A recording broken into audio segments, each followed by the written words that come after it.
Some of you may remember my story about my friend Meg's haunted nursery in her house, which is one of the haunted antebellum homes. Well, this story is about the barn. The barn also has its own ghost. So I thought I'd tell you about a couple of experiences with it.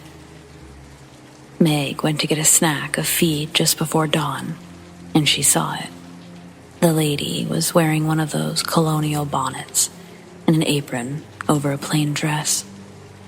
She was hanging right where the rope swing was, and we've always low-key wondered if it was the same rope. Since that day, Meg hasn't gone back alone. No one knows who the lady was or what her story is. Sorry. The people living there during the Civil War woke up one morning and a dead girl was hanging in the barn. They questioned every person who stayed on or near the property, along with everyone in town. But they couldn't find anyone who recognized her. They assumed she was another refugee suicide. I was staying the night with her last year when I volunteered to retrieve a folding table from the barn. It was just getting dark, and I didn't feel like waiting for both of us to go together. I didn't expect to be inside long enough to see anything, and there were technically still a few dim rays of sun left. I just wanted to grab the table and run, but I had trouble finding it. I was digging in a pile near the far back corner when I heard a sudden loud bang against the side of the barn. I couldn't tell what caused it, but it sounded like someone hit the wall really hard from the outside. I had watched The Green Mile recently, and I thought of the two girls killed in the beginning. As soon as the thought occurred to me, it happened again, louder. Bang. I dropped to the ground, properly scared, and it happened a third time. Bang. I forced myself to stand while trying to ignore my screaming bladder, and I opened the door to see a wall of rain. I ran into the storm, expecting to see Meg crouched along the barn's side. Either way, it definitely wasn't thunder I heard. When I saw nothing but boarded, shutterless windows, I returned inside, soaked to my core. 2 more bangs sounded before things fell silent, and my blood finally began to thaw. My clothes were soaked, so I peeled off my shirt, and in that split second, it was obscuring my view. I was turning to face the loft ladder. I wanted to hang it over the rugs, but I screamed and fell on my ass instead. Through my wet shirt, I saw the blurred image of a hanging woman.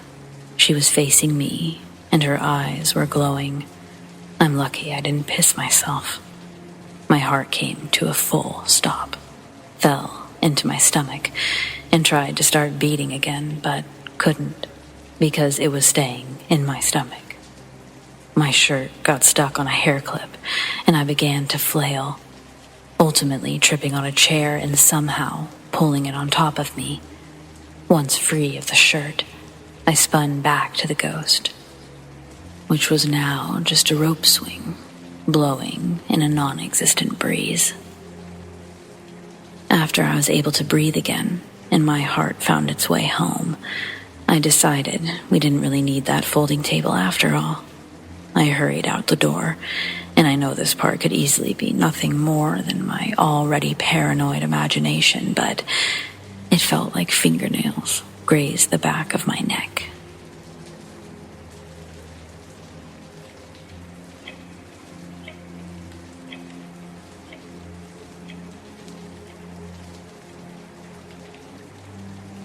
I'll be honest, I've never used this site before, but I need a place to share what's been happening to me. Some backstory. I talk to myself a lot, whether it's to brainstorm or just when I'm bored, and I like to do this outside so I don't bother my family with it. The place where I live has bluffs all around and wooded areas galore. I live outside of town, and right next to me in my friend's house is this little bit of woods with a dilapidated house. Out of nowhere, about 6 months ago, this camper showed up. Me and my friend think that someone's living there, using the house for electricity or something. Regardless, about 3 weeks ago, I was outside talking to myself around 11 p.m., and I started hearing footsteps, and I felt as though I was being watched. I paused mid-sentence of my rant. Now, I wasn't concerned about animals because when I go outside, I bring a katana that I bought off Amazon. But as soon as I stopped talking, so did the footsteps. So, for some reason, I shouted out, "If any animal or person is up there, I'd suggest leaving since I have a sword and I know how to use it." Obviously, that doesn't sound that threatening, but I didn't hear anything else, so I shrugged it off. And I continued talking, but I heard footsteps leaving after I continued, and these were human for sure. It was only 2 feet walking, and it had weight behind them. Needless to say, I went inside after that. Now, I wish that was it, but it got way, way creepier. Just a few days ago, my dad and my sister had left around 6 p.m. to go to my brother's, so I was home alone. I was walking around and talking to myself about Overwatch 2 for some reason. And when I passed my sister's room, I noticed the door a bit cracked open, which isn't out of the usual, because she does that a lot when she leaves, but when I was in the kitchen, I heard her door slide shut, and I know it was hers because it makes a different sound than mine, my dad's. I figured it was no big deal, my sister just stayed home. And then I heard someone clear their throat, and it did kind of sound like my sister's, so I shrugged it off and went outside to grab the mail. When I came back, it would have been like 10 minutes because I noticed a storm in the distance, and I was watching it.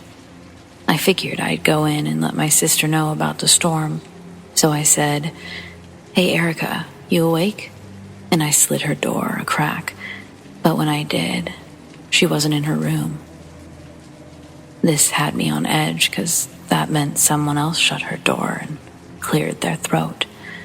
I immediately got on a Discord call with 3 of my friends, and I told them what was going on. I proceeded to clear the house, katana in hand, all the closets, rooms, and under the beds. Nothing. Now, I should have called the police, but I didn't want to bother with it, so I sat down and hopped on a game with my friends. I was talking to the girl that I like, and I told her that I was actually concerned, and she said that I'm just paranoid and to relax. I figured maybe she's right, but it's been a few days, and I know what I saw and heard. What do you guys think? Am I overreacting, or do you guys think that maybe I'm right about this?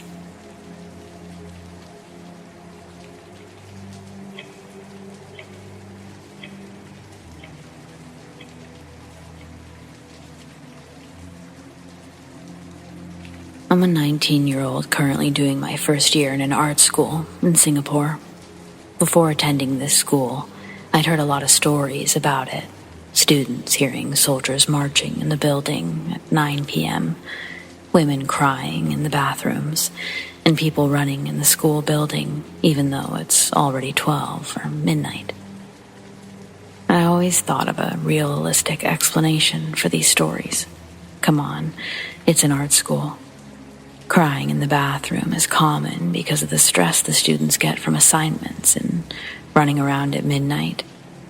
I did that a few times to run away from the guards because I couldn't use my own laptop to do assignments. I stayed in the school's computer labs to do them. But on November 18th, 2022, something horrifying happened that changed my mind. It was a Friday night and there weren't a lot of students in the building. My school is located at the heart of the busiest location in Singapore. Clubs and bars were nearby. We're surrounded by hotels and we're pretty much surrounded by iconic places and malls. So most students are out to party, especially because it was the last day of the semester. I was in my classroom, alone, doing my assignments. I was having a bad day and I didn't want to bother going to a cafe or just going home to do my work. because I really needed to smoke from time to time. I wasn't smoking cigarettes, of course. My classroom could have detected that, but I'd always bring a vape with me to smoke it while I was alone in class. Living in a strict country and home, I'm not allowed to vape at all, hence why I'm doing my assignments in the classroom. I looked at the time. It was already 10:30 p.m. I was surprised the guards didn't even bother going up to check if students had left property already. I debated if I should stay or leave later and catch the last train. I stayed, and somehow I even continued doing my essay. A while later, I heard someone trying to open the door. The door isn't locked or anything. It can only be opened with a staff with a student ID card. I looked at the glass panel of the door, and I didn't see anyone. I opened the door, and I still didn't see anyone. It's impossible to run and hide. It takes quite a while to find a place to hide because it's just an open space. At that point, I wasn't creeped out. Not yet. I was stressed with assignments. It happened again, though. And this time, I saw a creepy face in the panel, looking straight at me. Its eyes were wide open, a huge grin on its face, and the rest of the face was just pitch black. I froze, not knowing if I should look away, but at this point, this thing knew I could see it. I reached for my phone, slowly, while still looking at it. I wasn't blinking at all. It watched my movements intensely. The door handle shook again, and I've never been so thankful of the card function for the door. I quickly called my boyfriend, who was at a gig nearby, and I frantically asked him to come to my school to fetch me. This thing wouldn't go away, not at this point. I keep asking myself if that was a human with a mask, but its features moved very naturally. My boyfriend FaceTimed me this time, and I looked at the screen to look at where he was. I looked up again, and the face wasn't there anymore. I looked at the screen, and I could see my boyfriend reaching the classroom. The door shook again, but this time, it was my boyfriend. I opened the door and I hugged him. I was shaking so bad, and the whole time we hugged, he calmed me down, told me that he didn't see anything, so we're safe now. We packed my bag and immediately left the building. We have this belief where if a ghost or spirit shows itself to you, you're not allowed to go home immediately, as it will follow you. Instead of catching the last train, my boyfriend and I decided to sit at a nearby coffee shop and eat supper. This all happened recently, though I still don't know what it was, but I know I'm never staying in the classroom late at night, alone, again.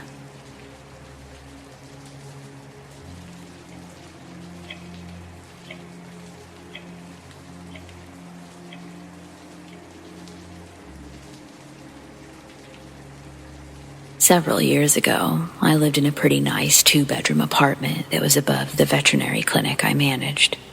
There were 3 apartments above the clinic, and mine was in the middle. It had a 3rd bedroom, but that was technically my office, and it connected to the clinic via a crazy little spiral staircase. I could also go out my heavy steel front door, turn right, and go down a set of stairs around the back of the building to the back door of the clinic. The clinic itself was set back from the main road in a small neighborhood, but the main road was the main road from the interstate to the university campus, so it was heavily traveled. We were also within walking distance of the proudly converted rails-to-trails system in our state. The location gave a sense of quiet and security that really wasn't there, long story short. So, I lived alone, but I knew the neighbors well and wasn't concerned about security because my boss was a type A personality and everything was alarmed.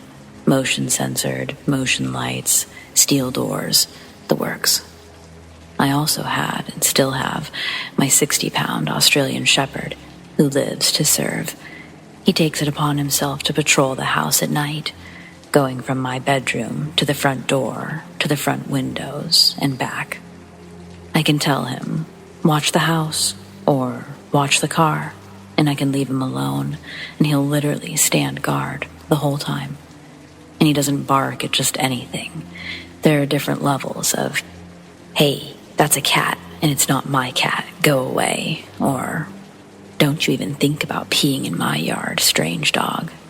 And then there's what he did this night, which gave me goosebumps. And it got him many, many treats. I was up late. Like so many writers, I'm a night owl, or permanently exhausted pigeon, as the meme says. I have ADHD, so my circadian rhythm is way off normal. My pup and I were chilling on the couch about 2 a.m., YouTube filling the void in the background. I was on my laptop, mindlessly scrolling, probably Reddit. Suddenly, my pup hops off the couch and pads to the big front window. The window spans from about 4 feet wide across the living room. It wasn't down to the floor. My dog needed to hop up on his chair to comfortably look outside. On this summer night, the breeze was wonderful, so I had the windows open. I looked up from my mindless scrolling to see my dog on high alert in his chair, muzzle pointed at the road and ears up. Then I heard a woman. Help me, help me, came from the direction of the rear of the clinic. Like I said, there's a set of stairs there that goes to the back door. Very secluded area that backs up to another apartment building. The voice is weak, and I'm worried that someone fell back there and needs help. My brain is suddenly going through all of the scenarios. I grab my phone and some shoes, and I plan on going through the clinic instead of outside, so I can look out the back peephole in case this isn't legit. As I'm getting my shoes on, my dog lets out this hair-raising, low, rumbling growl. Very quiet, very terrifying. I didn't know he was capable of such a noise. So I stop what I'm doing and I look up. Through the window, I see a frizzy-haired older woman just standing in front of my porch. Again, she says, help me, help me. A little bit stronger this time. My dog growled again, louder this time. I was about to calm him down and address the woman. She suddenly whipped around and yelled, "You shut up, shut up," at him, and then back to the weak, help me, help cry. She must have realized that a dog at an open window meant someone was home, so she lingered in the front of my apartment, staring at the front window.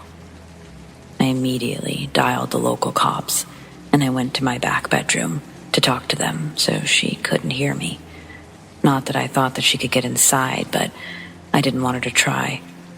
They were there in moments and found the lady at the front door of the clinic, trying to get in. They told me later that she wasn't hurt physically, but possibly mentally ill. We have a fairly large population of homeless and transient through the area due to lack of care facilities. After they removed her, I went and double-checked everything outside, dog in tow, of course. Nothing amiss, thankfully, and he got many treats when we got back inside. I'm not sure I slept that night, but I sure didn't leave the window open overnight. Not anymore.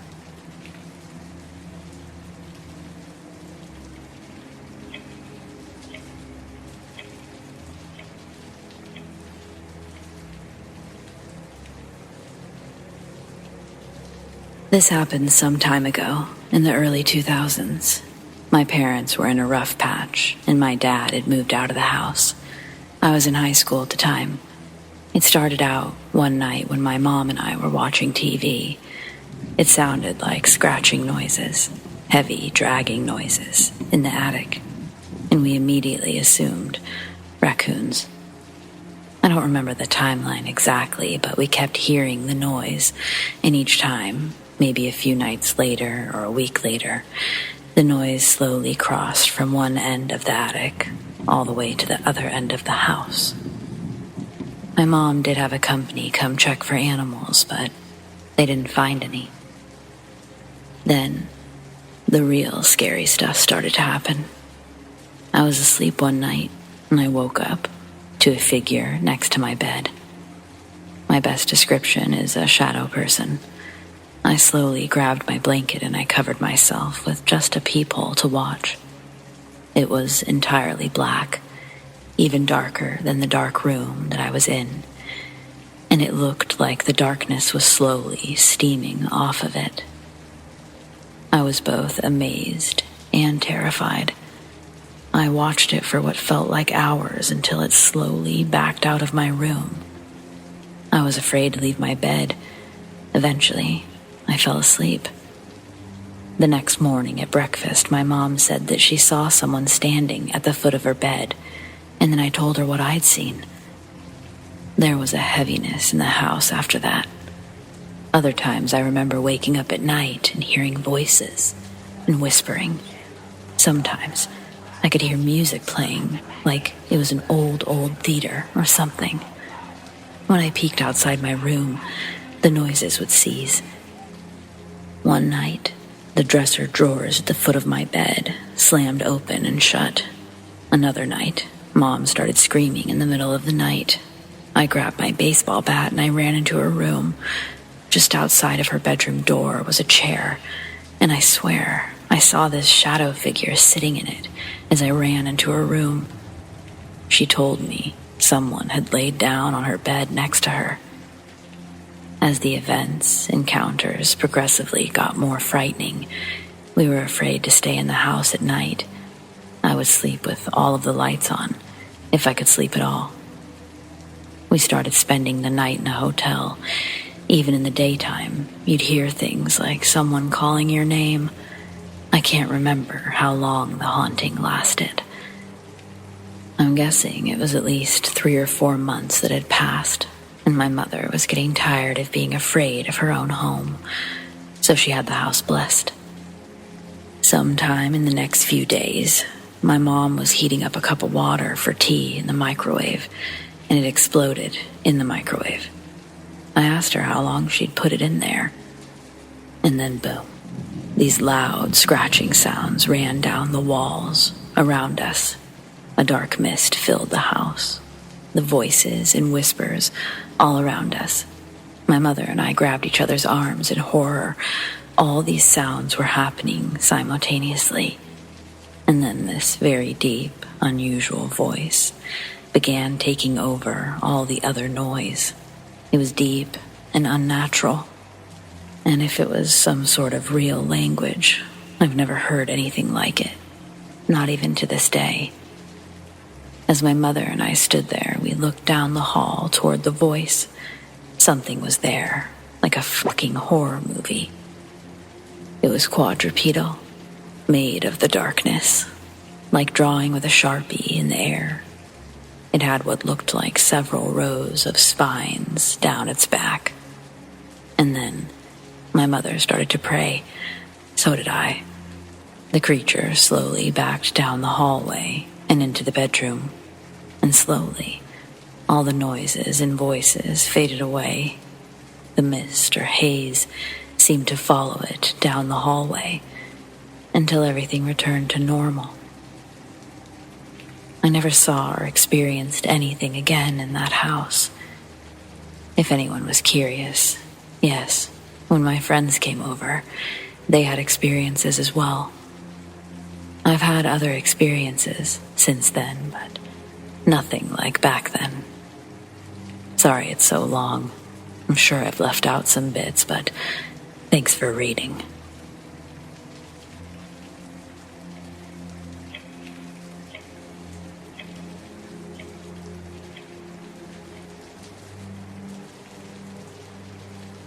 My mother has told us this story about her childhood a few times when we were kids. The story never changed. When she was about 8 or so, in the early 80s, she'd experienced a type of sleep paralysis where she couldn't move, speak, or shout, but was fully awake. My mother said that she was able to look around and see the window where this gray owl would be perched on the exterior of her window, looking at her, staring, every time. Her sister and her father, my Grandpa Bob and my Aunt Nat, they'd seen the owl for themselves. And my mother would be paralyzed up until the owl flew away. It would land on a nearby telephone pole each time. Grandpa Bob had had enough. He waited until the owl would show up. He scared it away from my mother's window, and he told the girls to stay inside. He then took his rifle, went outside, and aimed at the usual spot where the owl would land, and he pulled the trigger. He always said the same words. It had sparks coming from it as it fell to the ground, and it was nowhere to be found. No traces, no blood or feathers. It had vanished after I shot it, whatever it was. Keep in mind that this is during winter when this had happened. There should have been tracks of some sort in the snow at the base of the pole, but there were none. It's like it never hit the ground. Now, in my culture, some people say owls are a bad omen. Others say the opposite. Some say they're demons, where some say they're signs of good luck. Who really knows for sure what's out there? I wouldn't consider myself a very spiritual person, but I have no explanation for what I encountered on my family's property, and was hoping that someone had an answer as to whether or not this was some kind of spirit or entity. My family has around 360 acres in northern Oklahoma. It's been in our family since the land rush. Growing up, the family would meet there for Thanksgiving and Christmas, but as the family expanded, it was quickly outgrown. Nowadays, I'm the only person that goes there, and I go or went there regularly to train with my firearms. I went there earlier this year, and I had an experience that shook me so badly that I haven't spoken about it until recently, and I'll never go back there alone. I arrived around 2 p.m. I set up my targets, but something felt off. I use an electric headset for hearing protection that also amplifies ambient noise, and I noticed that everything seemed to stop. No wind, no bugs, no birds, nothing. Just complete and total silence, which is very unusual for the area. I run my normal drills, and as the sun starts to set, things get stranger. Odd smells like dirty litter box and body odor. They start coming around, and I notice that the coyotes were crossing the field west of me, almost as if they were intentionally avoiding entering the woods nearby. Then I started hearing interference coming over my headset, and what sounded like disembodied voices, speaking in an indiscernible language. Now I'm starting to worry. I start gathering my things, and I hear what sounds like a woman's blood-curdling scream coming from the woods. Around the same time, I got what I can only describe as a nauseating, omnidirectional feeling of being watched, shortly followed by very distinct footsteps trudging through the foliage in the tree line, approximately 30 yards from my position. I've been an avid hunter since childhood and familiar with noises of the woods, and the cadence of the footsteps were indicative of a large, bipedal creature, oddly human-like. I pull my phone out to take a video. I start scanning the tree line with my flashlight. Standing behind a tree, at the edge of the tree line, was a tall black silhouette with spindly limbs and a pale face, looking directly at me. I managed to capture a great still image of it from the video that I'll try to find and attach. Well, I quickly grabbed my range bag and I made a run towards my truck. I got about 50 yards from the truck, and the light post on our property that's hooked up to the county power, it's never been turned off in 20 years since I've been going there. Suddenly, it cuts off. Now, I'm blindly running in the direction I believe my truck is in while I hit the unlock button to find the lights. I get in my truck, speed off, and as I'm watching in the rear view, the light post turns back on. I apologize for the long post, but I'm finally ready to get this out in the open for interpretation. I tend to think of myself as a rational person that doesn't necessarily believe in the woo kind of stuff. Although my mother described me as being sensitive and somewhat gravitated towards energies as a child, I was doing everything I could to rationalize or come up with a reasonable explanation for the things I was experiencing, but I have no explanation. The kind of fear this experience put into me is unlike any kind of fear I've ever felt.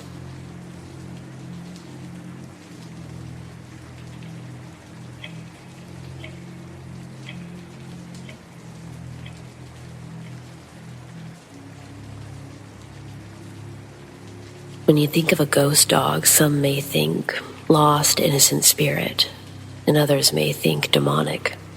In my case, I'm not really sure how I feel about what I saw. It all began 2017. I had a friend over. We'd been playing Minecraft on PlayStation 3. We played for hours on end, having the time of our lives. Everything was going well. Until my grandpa came storming out of his room, demanding we go to sleep. My friend, being completely terrified of my grandpa, went to sleep immediately. I, on the other hand, decided to see if I could stay up all night. Note, we were sleeping on our L-shaped couch together. She was on one side and I was on the other. Hours passed. I was still lying awake, with no phone, only a crappy dinosaur watch from Checkers. I couldn't tell the time, even though I was 11 and everyone else in my class could. I just sort of figured that it was about 3, because the hands were on the 3. I stopped staring at the roof and I looked over to the mini lounge next to the couch. In the lounge were 2 pink velvet couches, one of which, to my disbelief, a dog appeared to be standing on top of. It wasn't a normal dog, though. It was a skeleton of a dog. Quite a big dog. It was staring forward into the mirror across the room. Its eyes were red and body emitting a black smoke. In that moment, I didn't feel any fear, more a sense of curiosity and calmness. I wasn't afraid whatsoever, and I just stared. I thought I was asleep, but I was awake, and it was really happening. I just lay there, staring at this demonic-looking dog. No sound. The objects in the surrounding area were displayed in faint colors, accompanied by fuzz and sprinkles of gray. This dog disappeared after a few blinks. In the morning, my friend had realized she'd peed the bed. She'd never done anything like that before. It could have just been a coincidence, but I don't think so. To this day, everyone has put this up to my imagination, but I know it was real.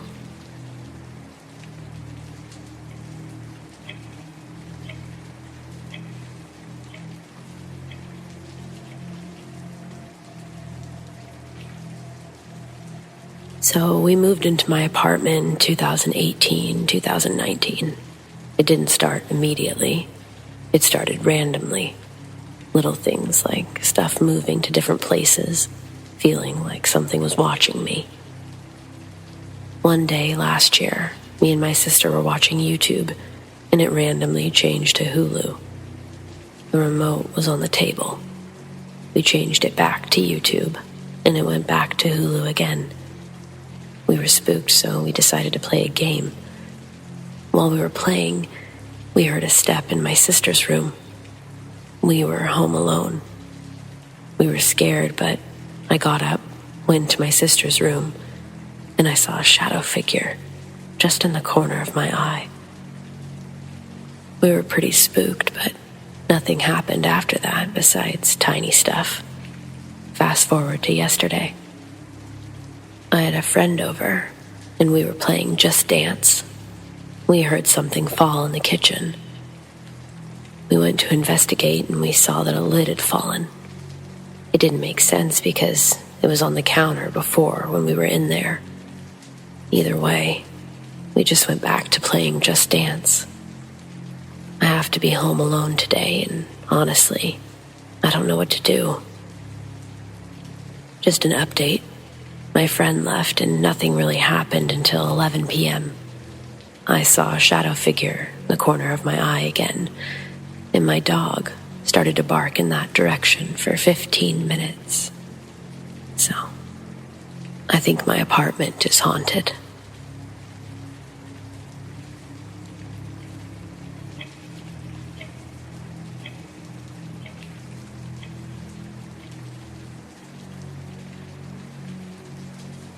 I just had my first sighting, and I feel like I need to tell people for any explanation possible. The first experience, I guess it's not really a sighting, but in the corner of our dining room, there's an old wooden cabinet that we have things like glasses and memories inside. One early morning, we were packing to go on holiday. We opened the cabinet for some reason, and a glass flew out at us. There were no glasses at the edge. The next one with the cabinet is where we were all having dinner a couple of weeks later. And one of the large elephant ornaments was about a foot away from falling off the top shelf. We thought it was due to someone jumping, but it was the largest and heaviest thing on there. You could see the skid marks in the dust after you lifted the elephant up, meaning something had moved it. The second is actually a sighting. It's the same house, nothing different.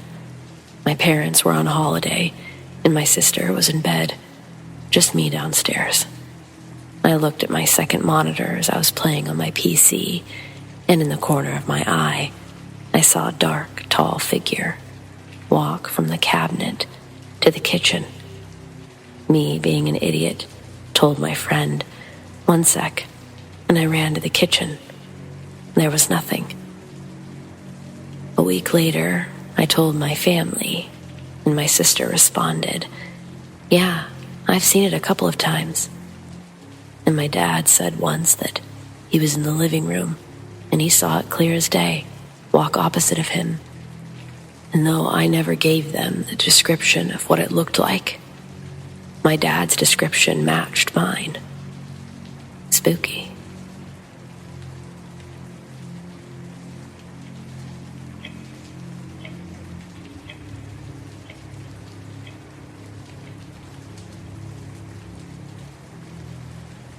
This happened like 15 years ago.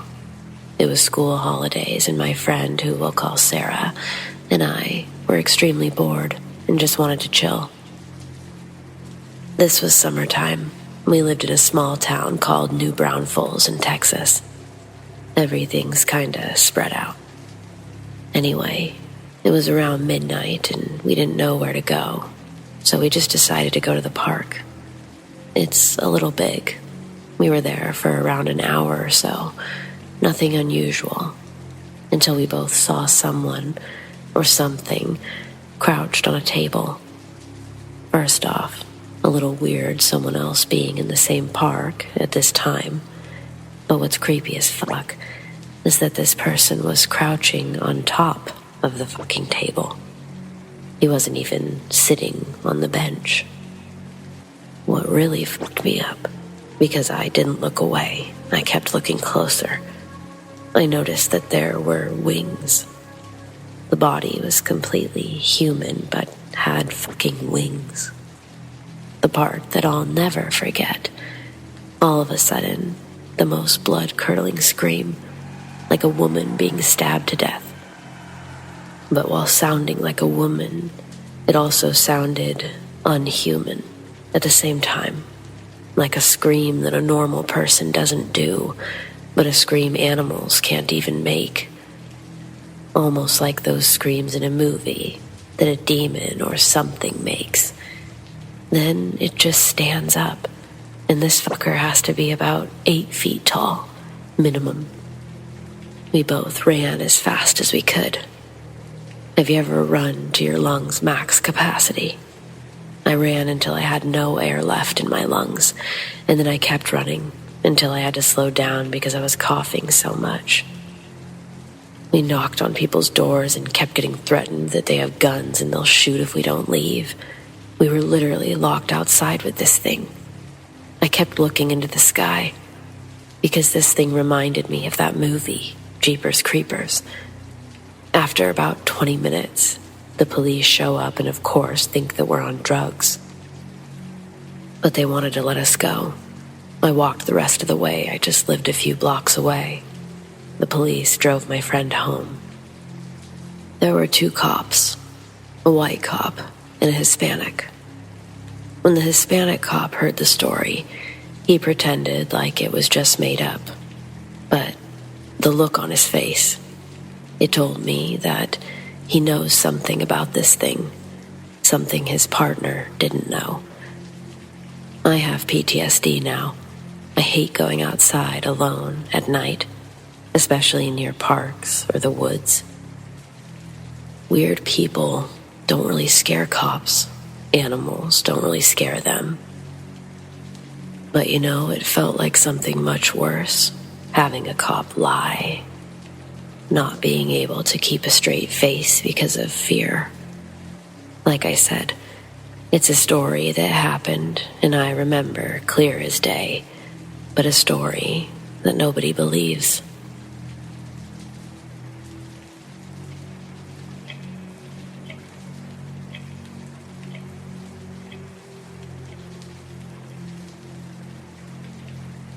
This happened a few months ago.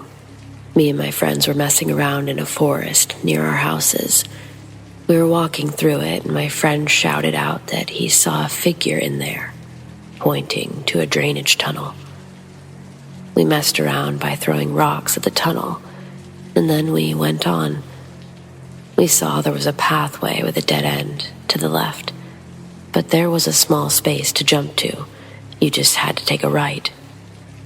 My friend and I were talking, and we saw our other friend jump to the left, where the dead end was.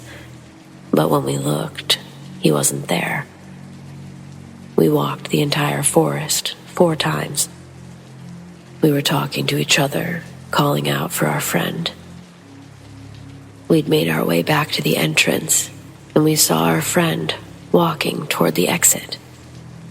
When we caught up to him, he said that he had heard us talking and bickering, following our voices, but we were at the other end.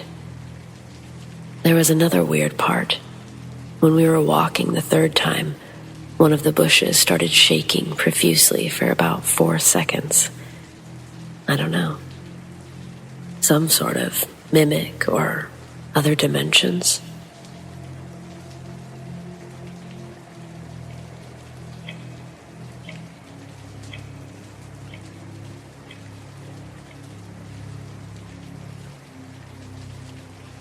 I moved to the U.S. for a postdoctoral fellowship in Baltimore, Maryland.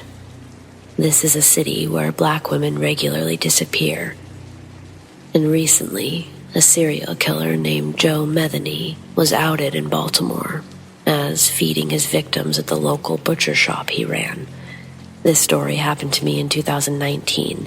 It's not related to Joe Metheny, who died in 2017. Compared to my home country, the weather on the U.S. East Coast is hot and muggy, so I used to dip out of the lab to take walks in a nearby park during office hours.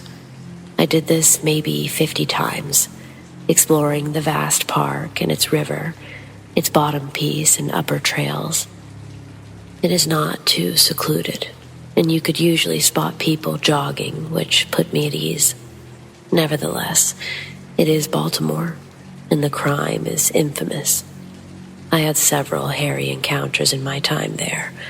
Ironically, more in Washington, D.C., which is about an hour away. Now, one day I'm sitting at the bottom of the local park in the sun. It's maybe 4 p.m., and I need to go back to work soon. Suddenly, I see a stranger in the distance. This is the first time that I've seen someone down here, as the bottom part is very secluded. But as I described above, you can spot joggers along the trails surrounding the bottom part, so it's not too isolated, in my opinion. But I immediately sense that something is very wrong. He's staring at me and not moving. And he starts talking to me, showing me a sort of map that he's holding with his right arm extended out towards me. And he asks me to come over and show him where we are on the map. I'm frozen and extremely scared. Something about the situation is very off. And I've been all over the world, but this is a first. Something about him is just wrong. I then notice something truly disturbing. In his other hand, which is elevated, he's holding a very large rock. He keeps telling me to come over and to show him something on the map. I freak out, because to get away, there's only to run around him, or run backwards and deeper into the bottom of the park. I shouted, "No," and miraculously, he lowered his arm for a moment, allowing me to run past him. I ran and ran and ran until I was back to campus. I really wanted to call the cops and report this, as I know that I came very close to being another statistic in a city where people regularly disappear. Because I was technically supposed to be at work, I never reported this to anyone except my closest friend, who believes I was indeed faced with evil.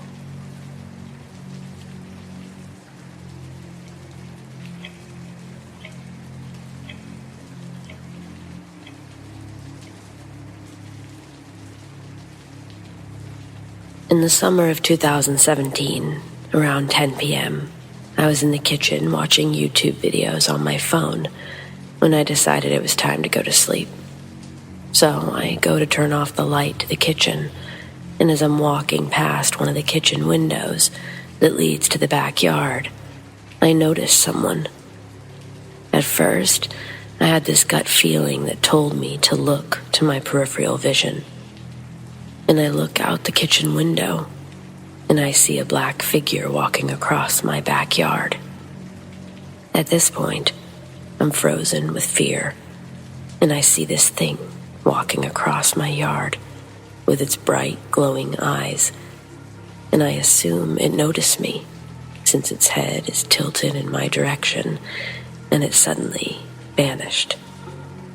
The figure was completely black, and its body looked like it was made out of fog, almost like a black thundercloud, and its only facial textures were these glowing white eyes. Also, its outline of its body, it had a thin spectrum of colors, similar to the colors of a soap bubble when you look into it, or the rainbow color of oil when it's dropped onto the floor. I have no idea what to even call this thing, but it was scary to experience. Does anyone else have a clue what this thing was?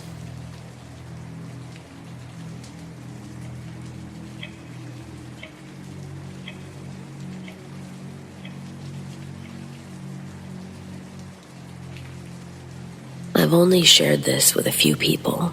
It's one of my earliest memories. I was about 6 years old when this happened.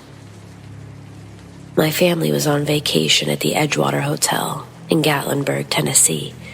We were in the hot tub, which was indoors. In this room or indoor area was also a swimming pool, and the hotel rooms lined up next to the pool. My parents needed to go to our hotel room for some reason, which was about a 15-second walk away, and they left me alone in the hot tub. I was the only one there in the entire indoor pool area. I was enjoying the hot tub, and I decided to walk around in it. As I was walking towards the middle of the hot tub, my feet slipped from under me, and I discovered it was much deeper than I thought, and I sank to the bottom of it. And for some reason, I couldn't gain footing. I remember panicking and flailing, trying to reach the surface, and my feet kept slipping at the bottom. I very quickly reached the point where I couldn't hold my breath any longer. This may sound crazy, but I very vividly remember breathing in water at this point, as in I inhaled water, not swallowed, but actually inhaled a half-breath worth of water. I still remember the sensation of water entering my lungs, but there was no pain. I then had the realization that I was about to die, and in that moment, I felt a hand grab mine, and it pulled me out of the water. When I looked up, there was an old man smiling at me. I looked at him in shock for several seconds, speechless, before saying, "Thank you." He continued smiling and never said a word. I then ran to the hotel where I found my parents arguing about something. I tried to tell them what had happened, but they just wouldn't let me speak. Then I ran back out to try to find the man that saved me, and I couldn't find him. I even went to the reception area and asked if they had seen an old man pass by, and no one had seen him. I realized at this point that it was an angel that saved me. How my 6-year-old brain knew this, I don't know. But I still have no doubt that it truly was an angel and not a person who saved me. I live in a flat building in a good area. It's a long, windy cul-de-sac, so there's not many cars coming in and out, unless it's people leaving or coming home from work. My boyfriend is away in Thailand for a month. We usually take the dog out together at night. I went myself, which I was fine with. I usually feel safe. Last week, around 8 p.m., I left the flat to take my dog for a pee. My dog is extremely excitable, especially around other people. She had just been spayed, so she had a cone on her head and stitches that needed to heal. I'm waiting for my dog to do her business, and a car pulls in, drives slowly past me. The guy did a friendly, neighborly nod towards me, so I did a small smile back, to be polite. The guy parks at the front of the building, and I'm on the other side of the car park, on the grass with my dog. I'm watching my dog, trying to get her to hurry up because it was freezing. I look up, and the man is standing outside of his car, staring at me. Freaked out by this, I turn my attention back to my dog. I keep looking over my shoulder, and he's staring with a creepy-ass smile on his face. I looked away again for a second, and he was walking along the road, slowly, towards us. I'm a really friendly person. I can be paranoid and aware. As a woman, you should be at night, but something about him made me feel scared.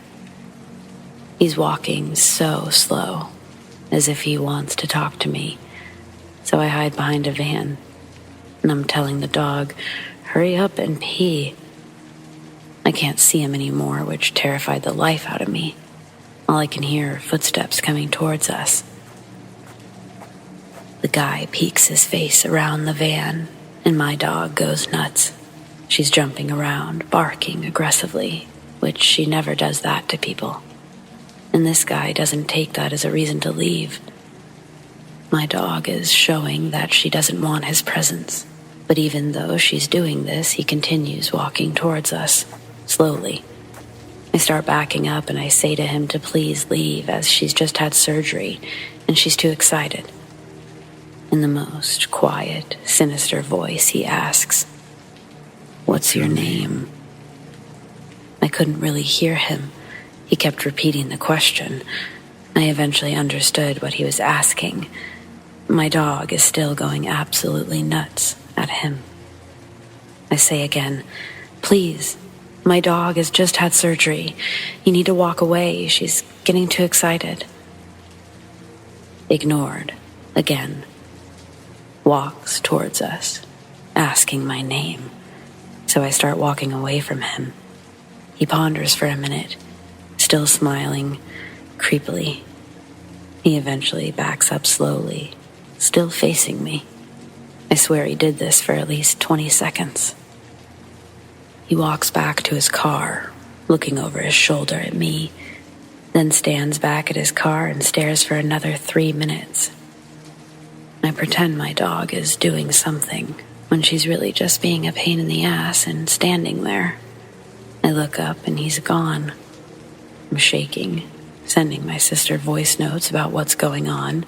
She's telling me, just go inside, but she doesn't realize I'm frozen in fear.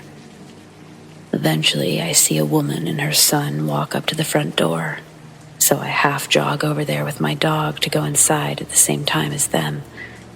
The front of the building has a glass door. I glance in, and the man is standing there, waiting for us. I told the woman, this man's been following me and my dog. I'm scared. And she walks in with me. The man sees I'm not alone and walks right past us, out of the building again. I run into the lift with my dog. I get in and I lock my doors. I decide to tell my 2 male neighbors about it. As my boyfriend is away, they agree to run downstairs if I ever need them. I took a picture of his car, registration plate. As my twin sister gets the train home late at night after work, I want her to be wary of him. Well, today, I was out with my dog at 11 a.m., just doing our usual walk around the block. We walk into the building, and as we're heading to the lift, I see the guy peek his head around the corner. He was looking for me. He started walking towards me.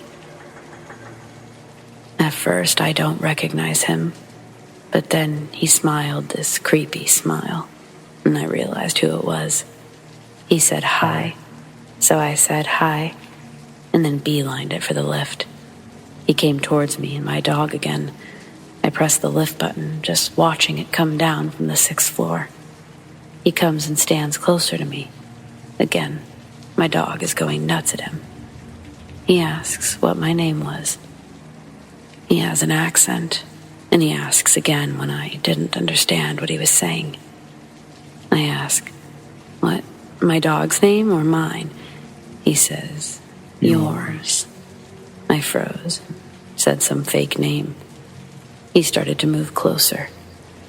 I had no time to pay attention. The lift was about to open, and I could run away. He told me his name. I replied, nice to meet you. And finally, the lift doors opened. I walked in and pressed the button to my floor, hoping he would just leave me alone. He ran behind me as I walked in, and he went, I'd like to see you again. What the fuck? Shivers ran down my spine. I was so creeped out. I replied that I had a boyfriend, but thanks. As I said this, the lift doors were closing, and he tried to stick his hand out to stop the lift from closing. Thank God they closed on time. I'm only on the next floor up, so I was so afraid he was going to run up as he could see what floor I got off at. I stopped for a moment and almost pressed a different floor, but I just wanted to get inside my house and lock the doors. The lift opens, and he's not there. So I beeline for the front door. There's a glass door to the stairs, and I swear, I thought I saw someone coming up. I ran in, and I locked the front door. I was so confused by what had just happened. Next thing I do, I message everyone with the update. They told me to get the phone for the non-emergency police number, even if just to get it on record. So I did that. The police arrived around 3 p.m. at my flat. I explained everything to them, and they said I could either A, get the police to go to his front door and tell him to knock it off, or next time he does something like that, tell him to leave me alone, and if he doesn't, phone the police, as it would then be considered harassment. But for now, the police couldn't do more. which is fair enough. I didn't want to anger him at this stage, as it's not a crime at this point. But why can't he just leave me alone? I've clearly shown that I'm not interested. I hate saying something is going on when it maybe isn't, but I just have a terrible gut feeling.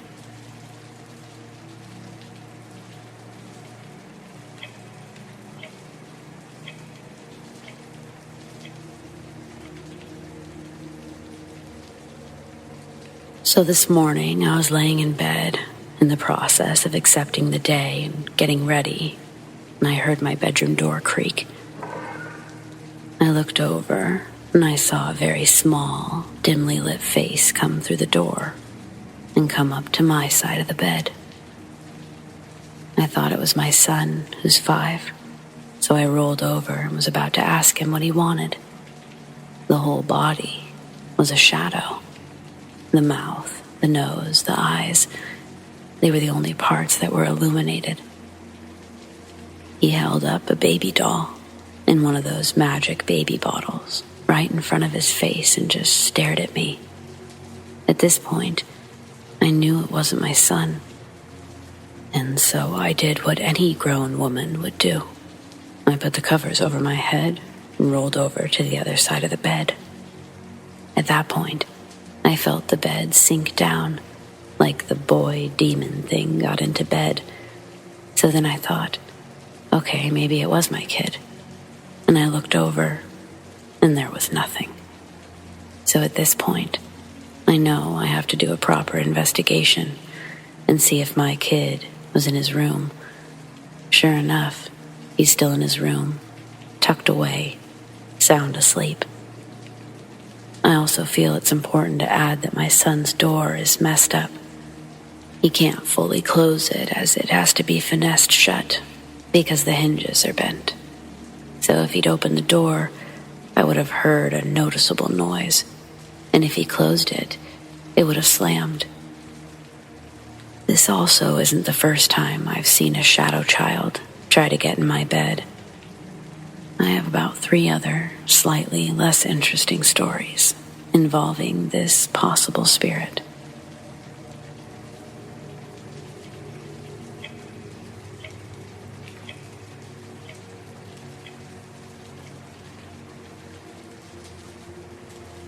This happened the summer of my sophomore year of college, when I was 20. I'd stayed in the area rather than going home for the summer with some of my roommates. Being that I was in a relatively safe area, Santa Barbara, California, I went out for a 4-mile run after dark. About halfway through the run, I noticed someone biking behind me, so I occasionally glanced back to check on them. I was on a relatively main road at this point, so luckily, for the most part, I wasn't alone with this guy. I only made 2 turns that he copied me on, so I wasn't convinced at this point that he was following me. The thing that freaked me out, though, was he was matching my pace perfectly. And keep in mind, I'm not a fast runner. A bike should easily surpass my pace. So I finally got to a point about half a mile away from my apartment where I'll have to turn off the main road to get home. I decided to play it safe. Nothing like this has happened to me before. And I go into a gas station to call a roommate to pick me up. I was nearly hyperventilating at this point, so it was even more comforting that I recognized the cashier who went to my college. Thankfully, my roommate answered and was a short drive away, so he headed straight over. When I walked out of the gas station, I noticed the biker standing by his bike on the corner opposite the gas station. And as soon as I got into the car, he jumped on his bike and pedaled off.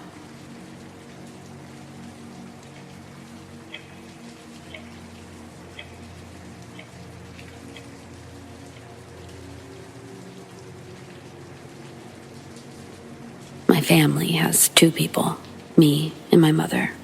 My mother is a teacher and she teaches literature in high school. I was still in middle school when this happened. Usually after a stressful day, my mother would go to her friends. At about 2 a.m., she came home reeking of beer. On the account of her wearing nice clothes, she wanted me to take pictures for her. The front of my house is mostly a large glass door, with iron bars crossed to make a frame. She modeled in front of the door. After a while, I reviewed what I had just taken. Everything seemed normal. Until one picture, I noticed something strange. There's a white streak behind the glass door, next to my mother's face. I tried to take a closer look. Unmistakable. It's a face. A white face. With two black eyes, looking straight into the camera in a creepy way. So black that it seems to be just an eye socket and a toothless, wide mouth. Everything seems to be twisted into the center of the face. I have a feeling that this is not something that should exist, like I just saw something I shouldn't have, but it's clearly appearing right in front of my eyes. I started to feel cold. The more I looked, the more scared I became. My mother noticed, and she wanted to see what I had just took. I told her that there was something behind the door. She yelled at me, called me nonsense. But I know my eyes don't deceive me. And of course, her reaction confirmed everything. Her face darkened. She immediately sobered up, told me to remember to close and lock the door, turn off all the lights, and then she told me to go to my bedroom. She also immediately entered her room and closed the door. The next day, I checked the camera again. I couldn't find the picture. Maybe she deleted it. Since then, she and I haven't talked about it. It's been on my mind for so many years. I really wanted to tell someone. It's probably crazy enough not to believe, but I know I haven't lost my mind. I know what I saw. Even my imagination is not an element here, because she saw it too. My family doesn't worship or anything, and I'm not superstitious, nor do I believe in ghosts, but it was an event that 8 years later, I still can't forget.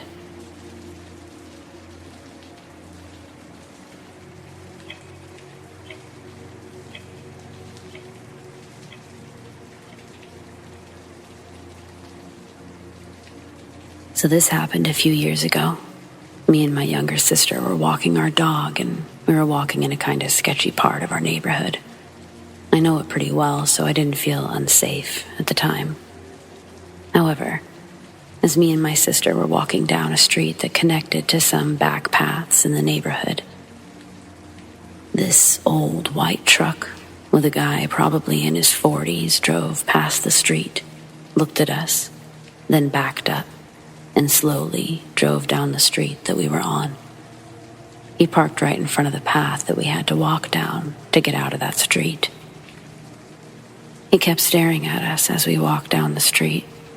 I began to get more worried, as me and my sister were quite young at the time. We were probably around 10 and 12. I had watched a few true crime shows at the time, so I knew not to go anywhere near him. We ended up walking in a ditch by the paths because I figured this was safer than walking up on the street because cars couldn't go down the paths. We ended up being okay, and thankfully, he didn't follow us after we got on the path. To this day, it still freaks me out because we were so young, and who knew what he wanted to do.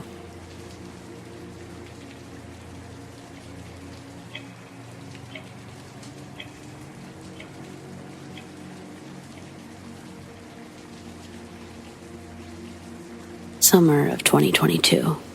I'm a cadet, and we had to stay in this old army base.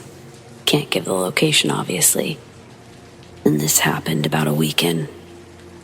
One night, I had to pee really bad. And basically, my dorm was at the very bottom of this long hall. As I entered the toilet, I began to feel very uncomfortable, like someone was watching me. I went into the nearest stall and I did my business. I went over to the sink to wash my hands. I heard the door slam at the other end of the toilets, but I brushed it off as one of my fellow cadets. But then the door stall that I was just in slammed shut, and my heart was in my throat. There was no way that it could have been a gust of wind because it was relatively warm. I've never shared this story until now. Nothing can explain that night.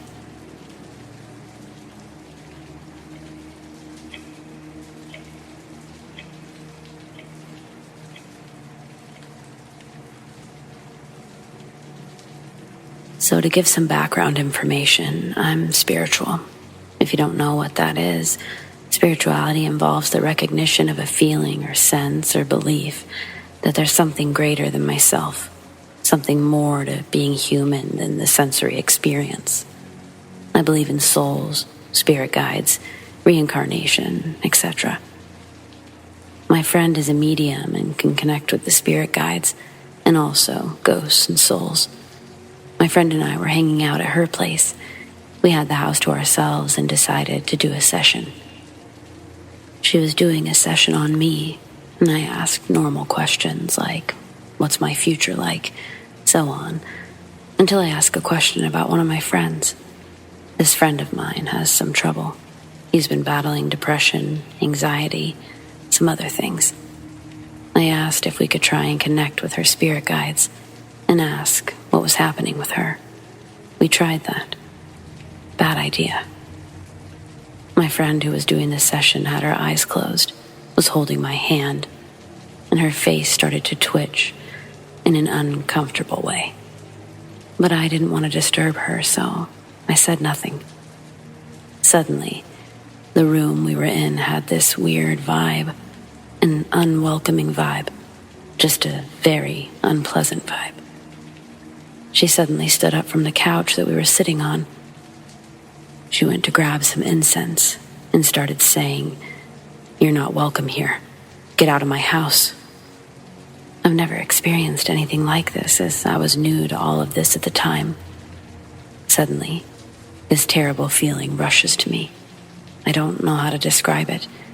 I think anyone that's met a ghost or soul knows what I'm talking about. The best way I can put it is trapped. I felt trapped. No matter where I went in the room, I felt trapped and small, like I was someone's prey, like I was being watched. Thankfully, my friend got this ghost or soul out of the house, and we sat down to talk about what had just happened. My friend told me that this is what's called a clinging spirit. It's a spirit that feeds on negativity and sadness, or in my friend's case, her depression and anxiety. My friend told me what she saw afterward. To understand this, you need to understand the floor plan a bit. So right as you enter the house, there's a staircase that goes upstairs. On the right is the kitchen. On the left is the living room, which is where we were. Neither of these rooms has doors in it. It's just the wall with a hole. The living room couch is at the opposite end of the entryway, so you have a full view from there. My friend said in the doorway, she saw this tall, skinny, black goo. It had no face, but had the shape of a woman's body. The moment it appeared in the doorway, it started screaming at my friend, like a very loud, painful screaming, a horror movie scream. The moment she opened her eyes, the ghost wasn't there, but the feeling of its presence was. That's also what I felt. After all this happened, we called my friend's mom and sister, and we slept in the guest room, as we were too afraid to go upstairs to my friend's bedroom.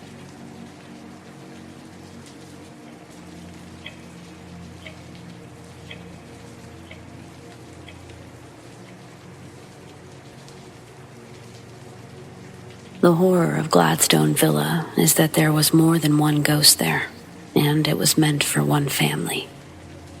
This was a genuine experience that even convinced a skeptic and a non-believer, so it's worth a look, and it needs to be documented and shared with others. You may research this. What the family experienced defied rational explanation. such as very mild poltergeist activity, like lights going off and on, electrical cables being pulled by unseen forces. And there was the occasional sighting, but this was very rare. All of this occurred in the former mining town of Bargoed, in the Caerphilly County borough of the South Wales Valleys. All from 1969 to June 1978. Bill Higgs and his wife Rita moved into Gladstone Villa with their only daughter Caroline sometime back in 1960. Everything was fine, no incidents at all. Caroline left school in 1965 and got a job in the bakehouse in Baldwin Street. Days regular. It was at the bakehouse that she met Douglas Dexter. He was from the neighboring village of Arbor Bargoed. He was nights regular, but he often stayed behind to make a cup of tea for Caroline. They started dating and were together for 3 years before they got married, April 1968. They didn't get their own place. They lived at Gladstone Villa with Bill and Rita. Douglas and Carolyn's son was born August 1969, and it was soon after this that things started to happen. Caroline said it all started off in the attic. The family were all downstairs when they heard what sounded like someone jumping on the landing from the ceiling. They looked to see what was going on, naturally thinking it was a break-in. But when they reached the top of the landing, nobody was there. But the hatch to the attic, it was open. From that day on, the odd activity continued on a daily basis, and whatever it was eventually occupied itself in the master bedroom, which incidentally belonged to Bill and Rita. Noises like loud bangs and dragging sounds could be heard. Footsteps were heard in the bedroom every evening, sometimes during the day when the family would be downstairs watching TV. Bill would turn the volume down to hear it more clearly. Caroline said that on one occasion, she went up to her son Andrew's cot to find the pillow torn in half. Bill would record the noises with his tape recorder, and once he played it back, he heard the sound of an ambulance pulling up outside, but there was no ambulance. A warning. Soon after this, Andrew was in the Cardiff Hotel, in an oxygen tent. He, of course, recovered from this. A priest was called to Gladstone Villa. He blessed the property, and after a few short prayers, he duly left. But before he left, he parted with these words: "Watch the baby." As Andrew got older, he too witnessed the poltergeist activity for himself. He saw the cables being pulled by unseen forces. It all got so bad that the family slept downstairs with the lights on. Only Bill was supposedly brave enough to sleep in that particular room. One time he had a rather frightening experience in there. He was lying on the bed, and then he couldn't move, not even shout out for his family to help him. This could have very well been sleep paralysis, but he said later that he felt something in the room with him. A medium was called to Gladstone Villa. He asked the family questions, and then he began to challenge the spirit by knocking on the ceiling, and it immediately knocked back at him. At some point, he went into a trance to try to make contact, but he failed to get a name. He later said that there was a presence there, and that it was an earthbound spirit. It had unfinished business, something that it didn't do in life. There were a few more sightings. One evening, the family was watching TV. Carolyn just so happened to look to her left. She saw the full-bodied figure of a monk standing behind the sofa near the doorway. She later described it in detail as a monk in typical brown habit, complete with a hood over the head. The family left Gladstone Villa in June 1978, and 2 local businessmen bought the property. It eventually became Red's Park Hotel. Andrew had his 40th birthday there for old time's sake, and it was the staff who told Andrew that they too had experienced things there. Andrew did a thorough research into the history of Gladstone Villa and the area. He found out from local librarians that Gladstone Villa dated back to the 1900s, and a monastery was close by. This explains the monk that Carolyn saw. This is a true story. I previously posted this somewhere else, but thought I'd share it here as well. This isn't a typical scary story, but more of a really odd situation that happened to me back in 1997. In the late 90s, early 2000s, I did trauma scene work. I was a supervisor for a crew that you never see or hear about. But we went into homes, buildings, or structures after a homicide, suicide, accidental death, or situations like those. Sometimes they were extremely gruesome, and sometimes it was as simple as removing a chair and cutting out some carpet. Oftentimes, it involved a lot of cleaning and removal to sanitize the scene, both visually and biologically. Our goal was to leave the scene as void as possible.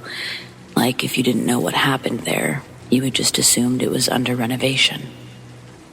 The time I want to discuss happened around midday, not the usual middle of the night cleanup call. I don't know why the police and fire department always waited until night to call us, but I would say 80% of the time that's how it happened. This was a bright, sunny, not so warm day in a Los Angeles suburb. I won't give the exact location for privacy reasons, but it was an older yet very wealthy area.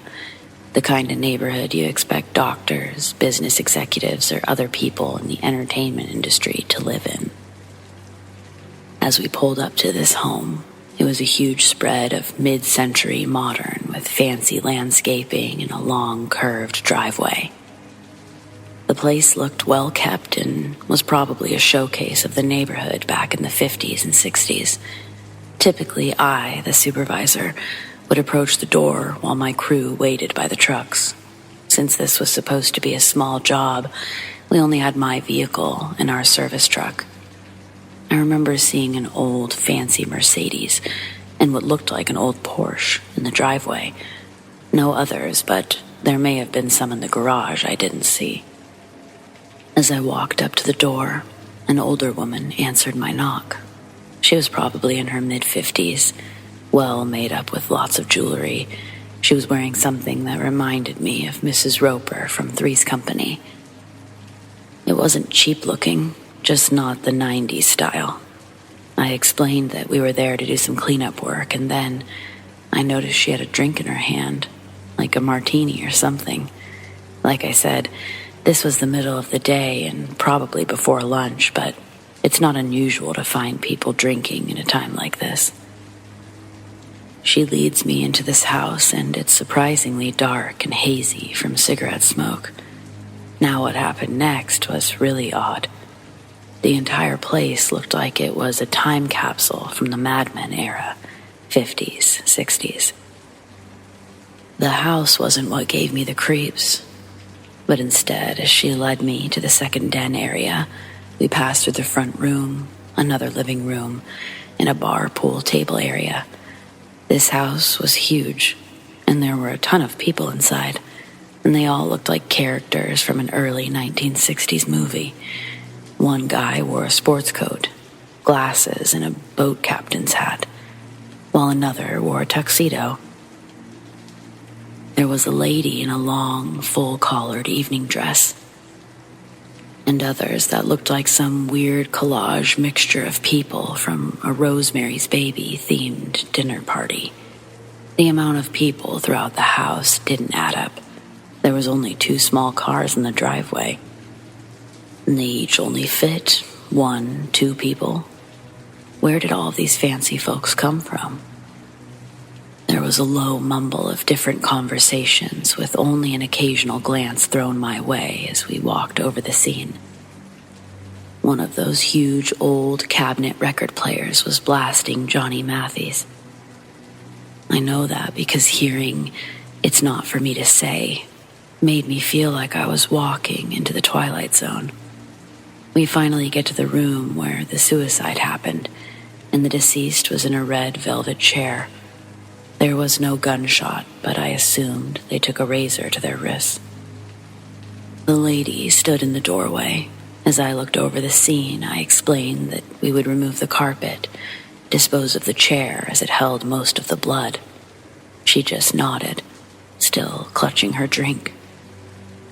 I asked her to sign our work order and permission to dispose of personal property, meaning the chair. And while signing, she said, "When you're finished, just see yourself out." I told her it probably wouldn't take more than an hour, and she walked back to the party. I made the journey back to the front door, through the Johnny Mathis music, through the cigarette smoke, and through the low-toned conversations. I get back to the guys, and before leading them in, I tell them that this one's creepy. There's a freaky party going on inside, and everyone's dressed up. I lead them back to the room where they start bagging the chair and cutting the old carpet. There were black stains where the blood had dripped through, and we ended up cutting a straight line across the room to avoid moving lots of furniture. We never found out who committed suicide, but I had assumed that it was the lady's husband. As we were finishing up, I stayed behind to take the final photos. And I thought about looking for the lady, just to let her know we were finished. Even though I got the impression she would prefer it if we just left, I still just wanted to give her confirmation. So, as I slowly walked through the party areas, I noticed no one was making eye contact with me or acknowledging my presence. You would think that if they knew about the death, it would have been the main topic of conversation, or at least of interest. I walked to the front door, turned to look back at the party trapped in a time capsule, and closed the massive door behind me. Driving away, I couldn't help but think what a strange day it had been. It was so sunny and bright outside. How many people knew we just cleaned up the remnants of someone's last moments on Earth?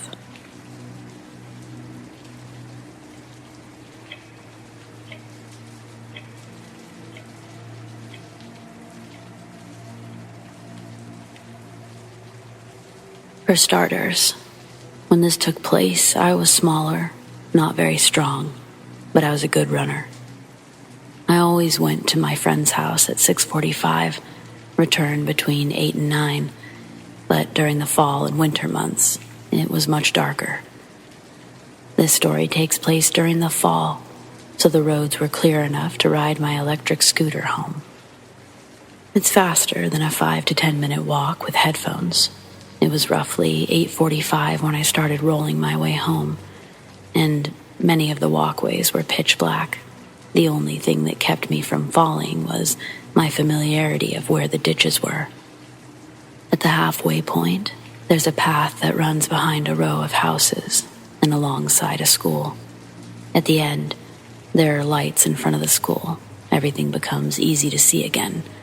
But just before that is the darkest part.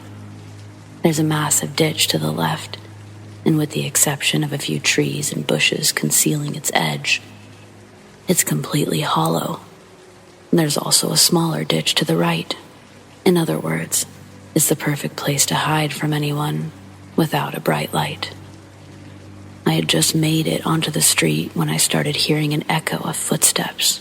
Sounded like a second pair of feet. I rationalized it to be me slapping my foot on the concrete too hard when I pushed it off, but the steps didn't match. I slowed down and waited, barely moving as I listened. Stupid decision. And I didn't hear a sound. Relief washed over me, and I continued forward, but so did the footsteps. I didn't dare look back. I sped up, and a few seconds later, they did too. You might be wondering how they kept up with an electric scooter, but it wasn't very fast. All it really did was cut back on the amount of work I had to put in. but it was easy to catch up with if I wasn't putting my full effort into speed. I was going reasonably fast, refusing to look back or give any indication I was suspicious. Once closer to home, I began thinking, this is ridiculous. You're just overreacting about an echo. You're acting like a 9-year-old. Feeling a bit better, that's when I turned onto my street, and the most ear-splitting whistle sound came from behind me and to my right. I turned to look for only a second, but I didn't want to die, so I booked it. Without making a sound, I took off, almost destroying my shoes in the process of making it home. And I heard nothing except my own feet hitting the ground. Luckily, the garage was wide open. I rushed inside, closed it, and looked out to see if anyone was there. I never saw the person. I was scared to death for the rest of the week. Whenever I went to my friend's house, I never took that route again. Some people say it was my imagination, but even if it were, where the hell did the whistle come from?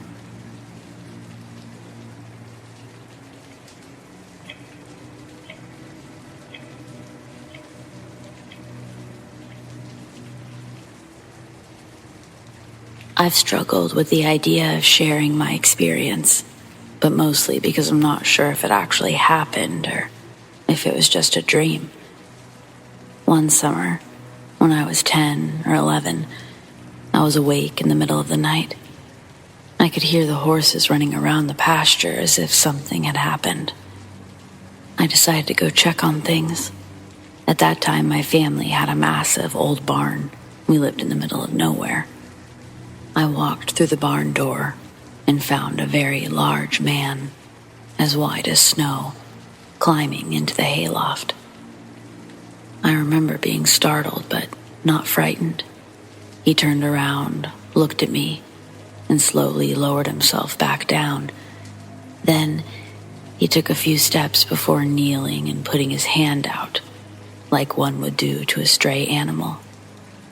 As I looked at him, I felt like he looked sad and tired, not at all like he would harm me. I took his hand and walked him towards our kid hangout space, which was just an area in the barn where we had some old couches, a few toys, and a radio. The moment he saw the radio, he became more animated, ran towards it, started messing with it. That went on for a bit. I kept asking why he needed the radio. He never said a word, not one word. He wouldn't tell me his name, so I started calling him Radio. After a while, he put the radio down and sat on the couch. I brought over my favorite horse book and I started thumbing through the pages, showing him all of my favorite breeds.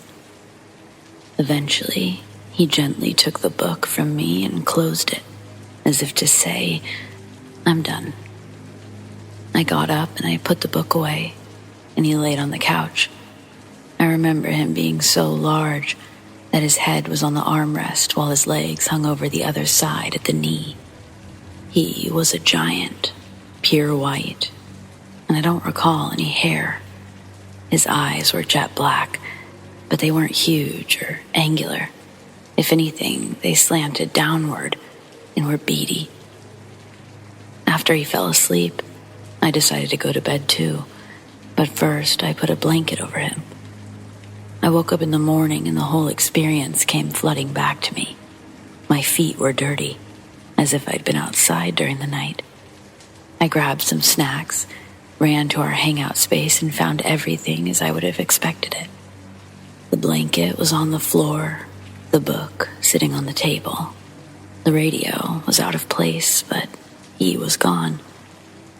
It's important to know that I had a habit of sleepwalking at this time in my life, so it's possible that this was all just a dream. At first, I thought he was just a very strange person, and I hoped he found safety. The memory never left me. By the time I was a teen, I decided the whole thing was a dream and let it go. Then Prometheus came out, and I agreed to go see it with friends. When the tall, white alien came onto the screen, I nearly jumped out of my seat. It wasn't an exact match, but it was like seeing a ghost. At the time, I knew absolutely nothing about aliens, and the only ones I'd ever heard of were the classic little green men. Nonetheless, I forced myself to let it go and move on. The memory couldn't be real, so I must have dreamt it. As more time passed, I began to wonder how I could imagine a being that I'd never seen or heard of. Could it have really happened? Could radio be real? Has anyone else ever had an experience like this?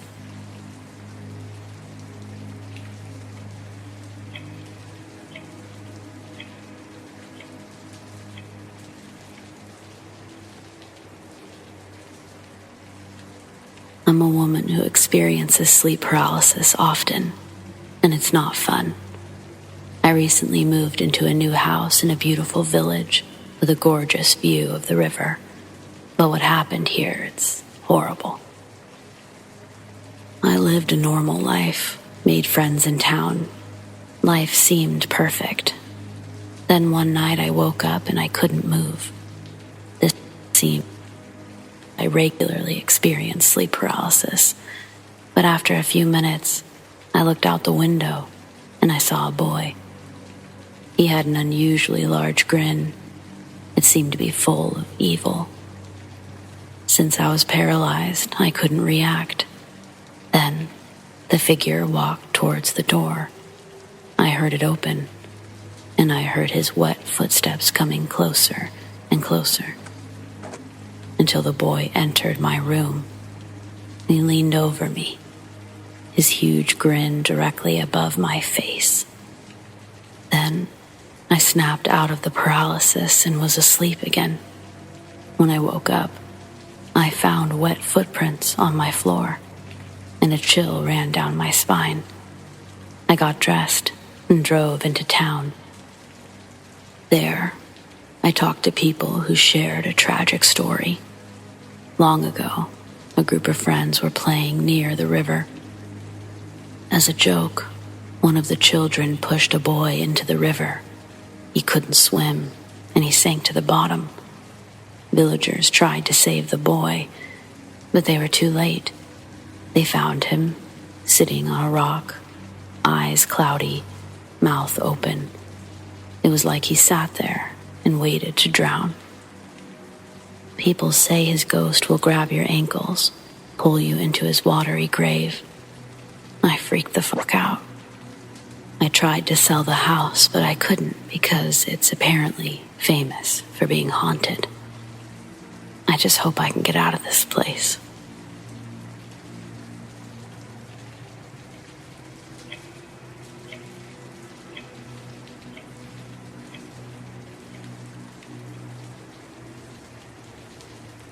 A little background for context.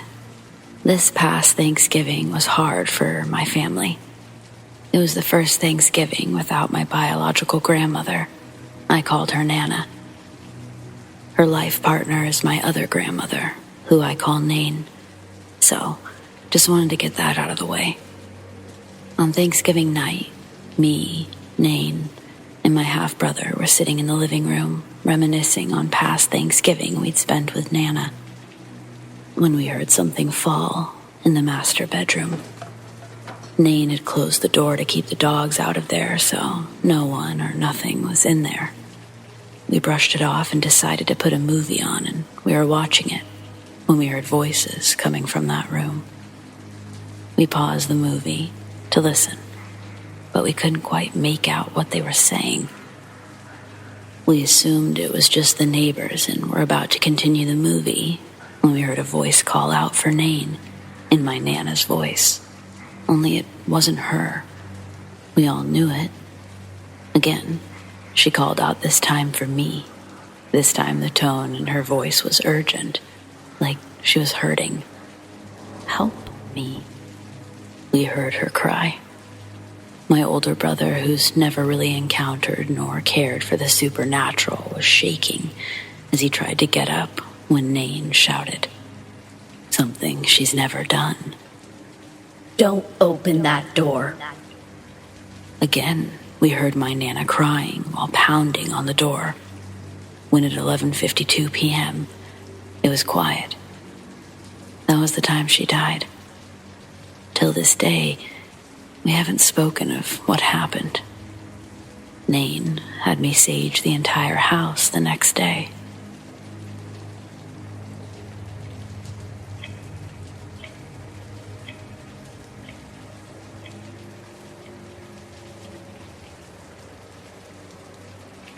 I was 8 or 9 when this happened. Every night around 2 a.m., I used to hear a hammering sound coming from the first floor of our 3-story house. The hammering sound always came from the first floor. I always thought my uncle may be responsible because he often complained that he couldn't sleep.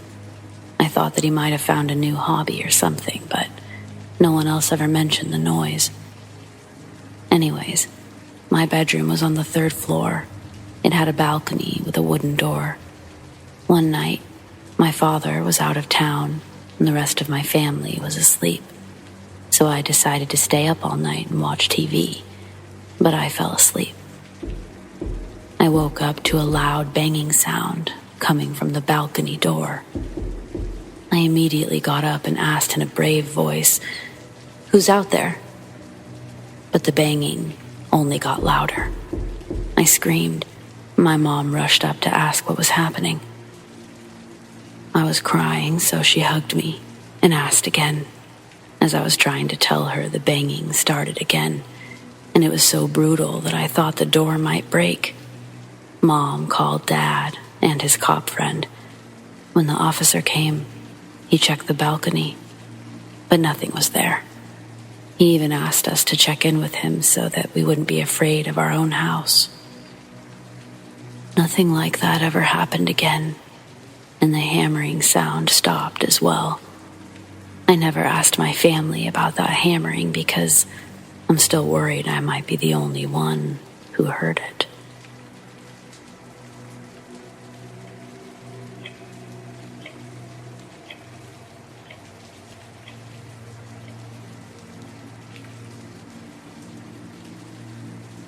When I was younger, we had this family friend named Joe. We called him Debinock. He was awesome, like one of those uncles who would spoil the shit out of you. He became sick one day and passed away when I was in school. I was in maybe 5th or 6th grade, so I didn't really know what was going on at the time. He was a diabetic, like my dad, but Joe's was worse. One of the last times I'd seen him was at my parents' place. I just got home from school. He was pale and seemed drowsy, silent. My dad told me he was sick and that he had something for me. It was a $5 bill. Before I got home and started to become aware of Joe's condition, my dad told me that he was seeing people that weren't there. Like people who have already passed away, loved ones, just standing around in the living room, present. His condition grew dire. He couldn't leave his house or even get up to leave his bed, but his wife, Naomi, was taking good care of him. She had told us a story a few nights before his death. They'd had a horrifying experience. She was getting ready for bed and falls asleep next to her husband. She eventually wakes up to someone screaming her name. The bed is empty. Naomi realizes that the screaming is coming from the front door, and it's Joe's voice. He's shouting the words, "Naomi, get the fuck out here and see this." She jumps out of bed as fast as she could, and she races towards the door. As she's halfway, she can hear the glass smash, followed by these loud, heavy footsteps stomping off and down the porch steps. She approaches the door, and Joe is shaking, with this shocked expression, pointing off into the darkness. Naomi sees this shadowy figure bolting fast into the field not too far from their house. She was chilled to the bone, but was able to bring her husband back inside. It was peculiar. Joe was incapable of leaving his own bed, but was able to somehow, in the middle of the night, make it to the front porch with a glass of water for fresh air, where he was met by whatever that thing was. He never told anyone what he had seen. The scary thing is, he passed away while standing in the exact same spot.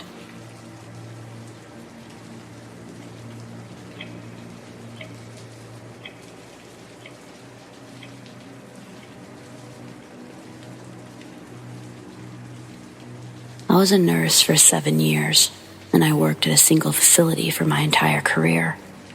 The facility had many renovations done since opening in 1960. By 2011, when I started there, only half of the facility was still the original building. The rest had been added over the years. I worked nights, mostly because I'm a night owl and found it easier. I had a number of odd experiences, but I'll share the main ones that stick with me. Firstly, I've had experiences with the supernatural since age 3, so I believe in the supernatural but wasn't obsessed. It's more like I was simply aware of it, if that makes sense. There was one wing in particular, part of the original building, that had a small sitting room with a television for residents to enjoy during the day. During my night shifts, this one area gave me such a feeling of dread that I would only be near it when necessary. I took the long way back to the nurse's station just to avoid being near it. I don't know of anything that happened there, but my gut instinct screamed that something was there, and it was not happy. This feeling eased during the day, but each night the feeling was there. It felt as if someone was watching me, and they didn't like my presence. I spoke to a few other nurses about this, and they all claimed to experience the same feelings. One other incident that sticks with me. A 90-year-old woman, I'll call Jane, went to breakfast, and then asked to return to her room for a nap. She was a very healthy woman, but she said she wasn't feeling well. When the nurse did her next rounds, 20 minutes later, she found that the resident had passed away in her sleep. It was an aortic aneurysm, so she didn't suffer. Unfortunately, death is rarely quick in aged care. It's usually a slow process of days or weeks. Jane was a very sweet Polish lady. She outlived her children, and her husband had passed away many years ago, so she never had visitors. At exactly 9:30 p.m., I would check on her, bring her tea before saying goodnight. As you can probably guess, not everything goes to schedule in healthcare, and it's not always possible to stick to a strict routine. But if I was even 5 minutes late, she would ring her call bell, ask for her tea, and apologize profusely for ringing her bell. Every time I answered with, "Whenever you need help, press the button. It's no trouble. I love to help." Then she would say her usual, "Good night, sweet girl," and I'd get on with my shift. The funeral home was late picking her up. I helped the undertaker that afternoon when I started my shift. All the rooms had call bells next to the toilet, next to the bed, and the residents wore one on a necklace or bracelet too. When a resident passes, the room bells are disconnected the same day, and the personal bell is put with the nurse's station, ready for the next person to move in. At 9:36, the call bell to her room started ringing. This was not possible. Her room had been disconnected, and her personal bell was sitting in a drawer next to me. Slightly freaked out, I went to her room to ensure no dementia patient had wandered in. I considered maintenance simply hadn't turned the bells off, even though I personally spoke to them after they did so. I was just trying to rationalize it, I guess. I went into the room, and it was pitch black. No one was inside, and the bells had definitely been turned off. I couldn't turn it off from inside the room. I had to cancel it from the main desk. I instantly had a feeling of peace, which was weird because in every other situation, I would have been a mess. I think she was saying goodbye. As I was closing her room, I heard a shriek. My best friend came running down the corridor crying and in a state. Once I got her calmed down, she said, "I was in X-Wing, charting, and Jane walked past me in her nightie. Then she turned the corner to the front wing, but when I looked around the corner, she wasn't there.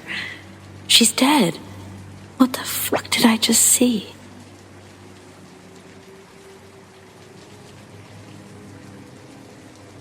This is not a story I often tell.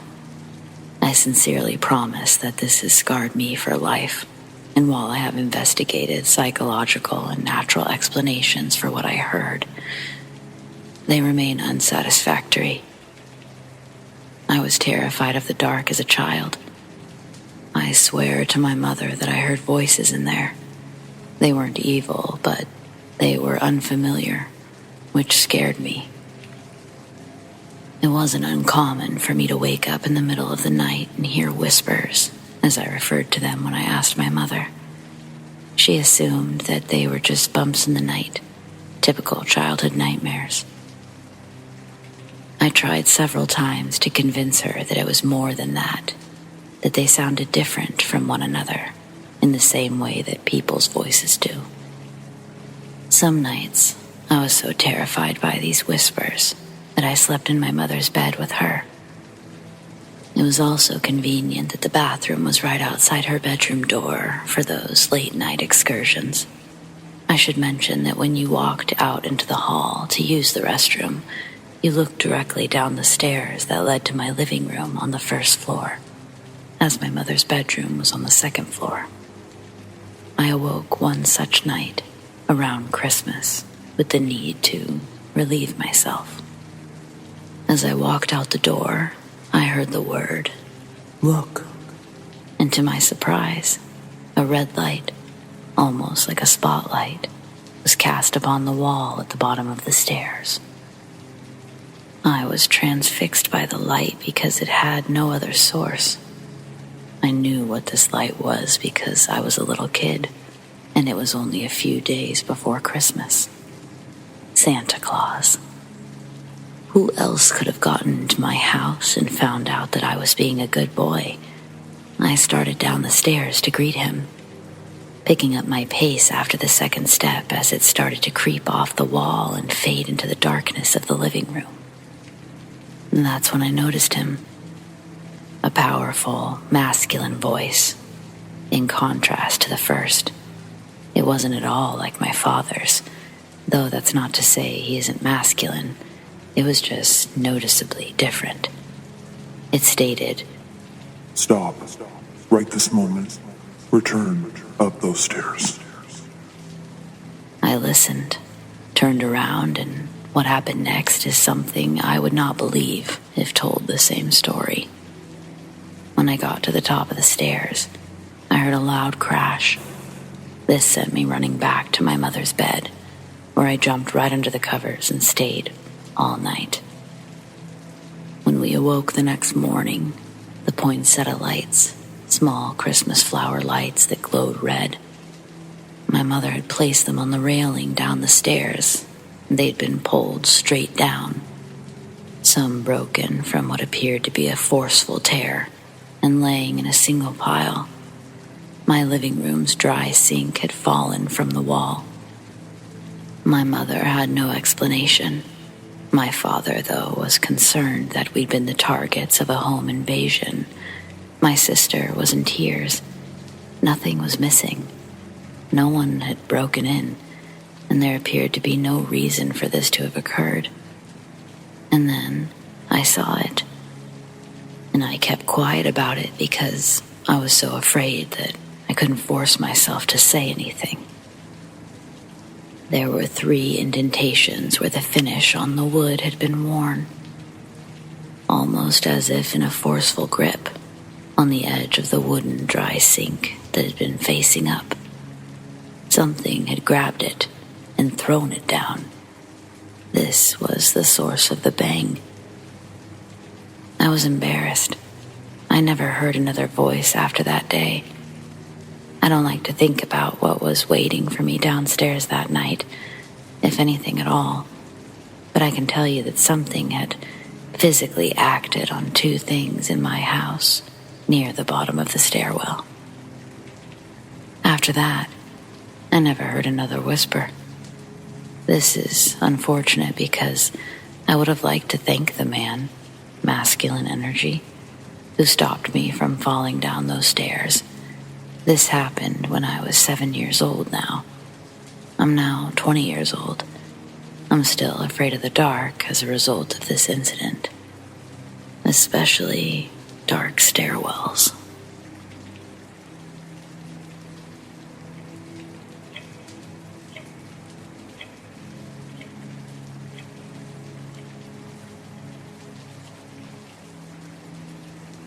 There's a period of my adolescence that remains fragmented in my head, shards of memories sharpened from their breaking point. What lies beyond is a drop-off into blackness until I hit the next clear moment of conscious retention. The cracks filled in through stories my parents told me when I'd try to ask about the missing spaces in my mind. In elementary school, I was very hard to handle. A poster child for ADHD, with a mom and a dad too busy trying to make ends meet for me and my older sister. After one particular incident that happened at school, my dad had an after-school meeting with the counselor and school nurse. I sat in the office while they spoke in another room. Soon after that, I visited a mental health therapist who sold my parents on a product that he said was better than the other two leading medications. It rhymes with Ryvance. By the next morning, I was on 70 milligram tablets with breakfast. I remember my day being a completely different experience. Each task I encountered was completed through the sheer focus of all my energy. The teachers were happy with my behavior, and they seemed to reward me by showering me with compliments. Near the end of the day, my class went to the school's computer lab, a large dark room on the second floor with big windows overlooking the library. The walls lit with the dim glow of monitors. I loved this room's atmosphere, and the school had just gotten the new Apple iMac G3s in a bunch of beautiful translucent colors. I was overjoyed when my efforts of the day granted me the job of closing down the lab. This meant that while the class lined up and dispersed out the door, I was trusted to stay behind and turn off all the computers, lock the door, and return the key to the office before returning to class. It was my first time alone with the quiet hum of electronics around me. I had a pretty loud household. My grandma was living with us, and she was always fighting with my mom. It was very chaotic. That moment in the computer lab, I'll always look back on as my first observation of peace and quiet. Midway through turning off the screens, I hear a voice say my name. I think it's one of the librarians, and so I get excited to tell them how I earned the close-down job today. But when I turn around, I realize I'm still alone in the room. None of this scares me, though. Being a kid, my next thought is simply, that was weird. I return to my job and think nothing of it. But later that night, I'm on the couch with my sister watching TV, and I hear it again. An ambient voice calls my name, spoken from behind me. I turn around looking for the voice, but the kitchen is empty. That's when I asked my sister if she heard someone say my name, and she said no. My grandma was asleep in her bedroom, and both of my parents were at work, but for some reason, I still wasn't shaken enough to question the voice further, even though I clearly heard Carly. It couldn't have been a passing car or distant dog bark. It wasn't until a couple of months later that things escalated to a concerning level. Winter vacation had arrived, and we had 2 weeks off from school. I'd still hear random voices saying my name. The voices would also quietly talk amongst themselves from time to time. I'd briefly tune into a barely audible conversation. Eventually, I stopped asking people if they could hear it, knowing the answer would be a repetitive confirmation that it was only me. Then, one afternoon, I'm playing Super Nintendo in the living room, sitting on the floor in front of the coffee table. My grandma is smoking a cigarette on the couch behind me. I turn around to ask her something, and I notice my Coca-Cola sitting on the table, opened and partially drank. I got upset because I'd purchased the soda earlier that day, walking to the gas station in the snow with the allowance I got for doing my chores. I say, "Grandma, why'd you drink my soda?" She looks down at me through the haze of smoke with an unamused glare, replying, "What are you talking about?" I elaborate, telling her I bought that soda at the gas station. Why'd she open it and drink it? She says, "Don't be a dumbass, Carly. You know my heart can't do caffeine." I ask, "Then how did it get out here?" And I watch her stoic expression mix with one of puzzlement. "Carly, what the fuck are you talking about? You brought that out here, cracked it open." Her eyebrows stayed raised, and we share a stare into each other's eyes, unflinching from our collective sides. I turn around and continue playing my game, rolling my tongue around inside my mouth, searching for the acidic taste. My teeth feel chalky, but I couldn't convince myself I'd actually forgotten about it. Giving in to thirst, and without a word to my grandma, I retrieved my can of cola and took a sip, only to have the taste of flat soda meet my taste buds. The ring the can left on the table also indicated that it had been there longer than I'd realized. My grandmother was never one to confide in. She was there simply to make sure we didn't burn the house down, and she couldn't afford to live on her own. This lapse in memory was soon to be followed up by an episodic trope of waking blackouts. Taking the bus home from school, I'd look out the window and notice that none of the streets looked familiar, nor do the children occupying the seats around me. Somehow, I'd gotten on the wrong bus at the end of school that day. I was disciplined at school and at home, because neither adulting party believed me when I told them I didn't know it was the wrong bus when I got on. I didn't even remember lining up for the buses at the end of the day. I was scared and hurt. No one believed me. Instead, they assumed I'd reverted back to my old ways. My parents requested the doctor up my dosage, so I'd be taking one 70-milligram slow-release tablet in the morning and another 20-milligram tablet before lunch. This increase in medication, it brought the voices to a forefront in my head. Soon, their conversations would be directed towards me. I'd communicate back using my inner voice. My inner voice was distinctly mine and controlled by my thoughts, but along with it, adding to the monologue are 3 other voices, separate of my influence. Every time I'd think about telling someone, they'd quickly shut me down, almost like I was outvoted in the decision. Christmas Eve, I walk out of my room and I see the rest of my family has already eaten dinner, and they're now in the living room watching a holiday movie. They even lit the fireplace. My initial emotion is a punch to the gut. Does my family really hate me so much that they wouldn't even tell me dinner was ready? My bedroom is down a long hallway that leads directly into the living room, but before you reach the living room, you cross the dining room. I paused in the doorway and counted 5 plates sitting on the long wooden table, all recently used and dirtied by the night's meal. I turn back to face the living room, and it's dark. The fireplace is out. Everything is off except the Christmas tree in the corner of the living room. I'm hit with a wave of dread that splashes me into a sprint back into my room. Slamming the door behind me, I dash to my digital alarm clock, and it's about 2:40 in the morning. I lie in bed and try to collect a timeline of what I remember before a rush of exhaustion hits me and I fall asleep until Christmas morning. With the festivities of the day, I decide to hold off on expressing my mental health concerns with my family. After Christmas, the voices weren't present for a few days.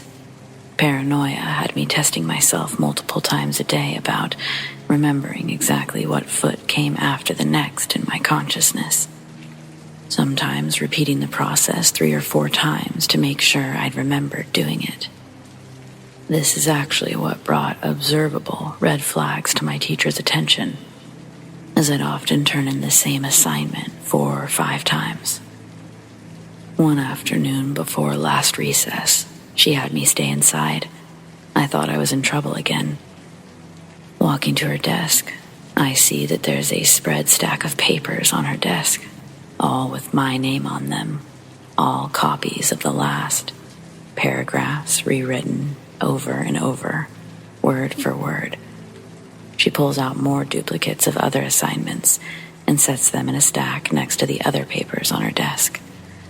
Then she looks up at me and goes, "So, why are you doing this?" Waving her hand over the pile. I was exhausted from the night before. The voices had been periodically visiting me again, keeping me awake with their negativity. I was only free from them for less than a week after Christmas. I don't know what triggered them to return. I don't know what triggered the initial disappearance. Standing at my teacher's desk, I'm too tired to think of anything but the truth. I didn't care if she thought I was crazy. I just didn't want her talking to me anymore. So I gave her everything. She sat there, wide-eyed, well past my claims.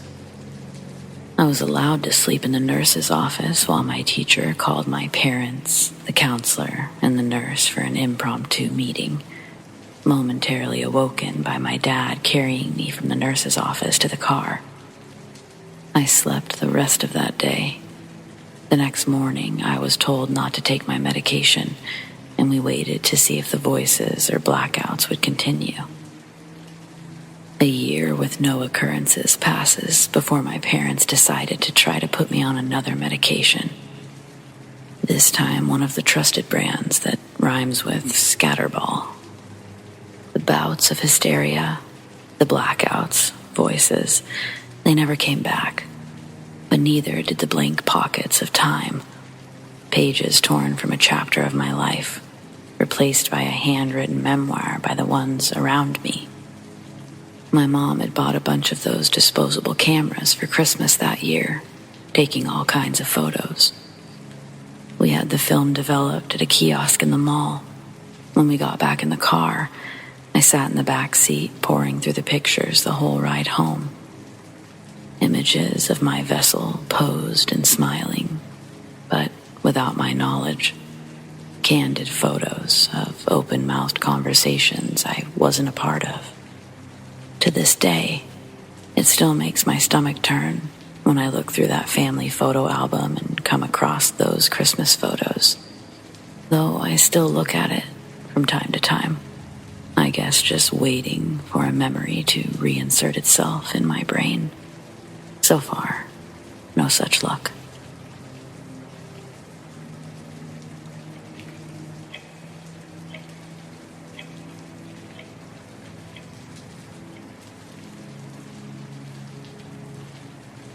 This happened about a week and a half ago.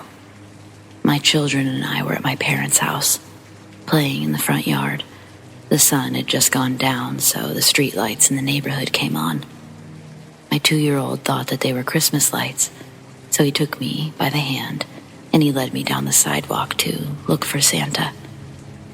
Now, I've walked through this neighborhood 1,000 times. I know it like the back of my hand. Some family friends live in a house on the other side of the street from my parents, 5 houses down. As we were about to pass their house, I looked over to see if they were home. Where their house should have been stood a completely different house. Different cars parked in the driveway. This is a cookie-cutter neighborhood where the houses all pretty much look the same, and this house did not have a layout like the others. Before I had time to process what I had seen, my son pulled me around a corner onto another street. I kept trying to rationalize it in my head as we continued walking. Well, we never did find Santa, so we started heading back to my parents'. We were about to pass the house again, so I reluctantly glanced over again, only for it to still be the wrong house, the wrong cars parked out front. I felt my heart rate increase. I picked up my son and I sprinted back to my parents'. I had to pass that house again when I left to head home, but I was too freaked out to look a third time.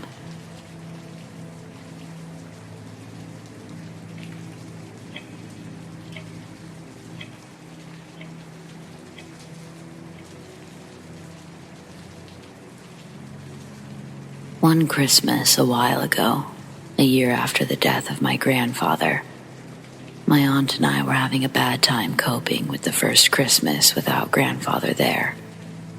We were both very depressed and had almost decided to pack in the entire holiday and let it pass us by. The night after our decision, I was woken up out of a dead sleep. I tried to figure out what it was that woke me, but after a few minutes, I decided I must have dreamed whatever it was.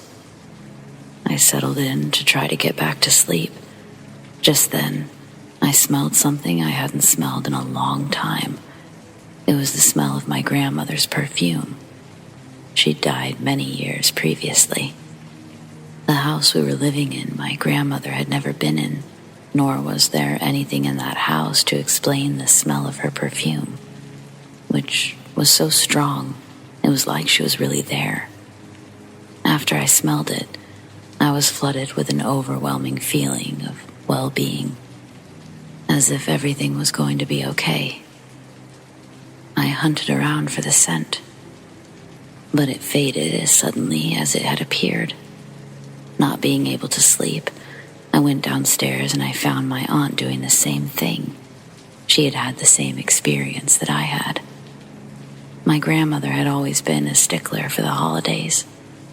Everything had to be done just so, all the way down to when the tree should be set up and what decoration should be put on. And we were late putting it up. It was like she was telling us that things were going to get better and that we just had to get on with life and be happy. We set up the Christmas tree the very next day.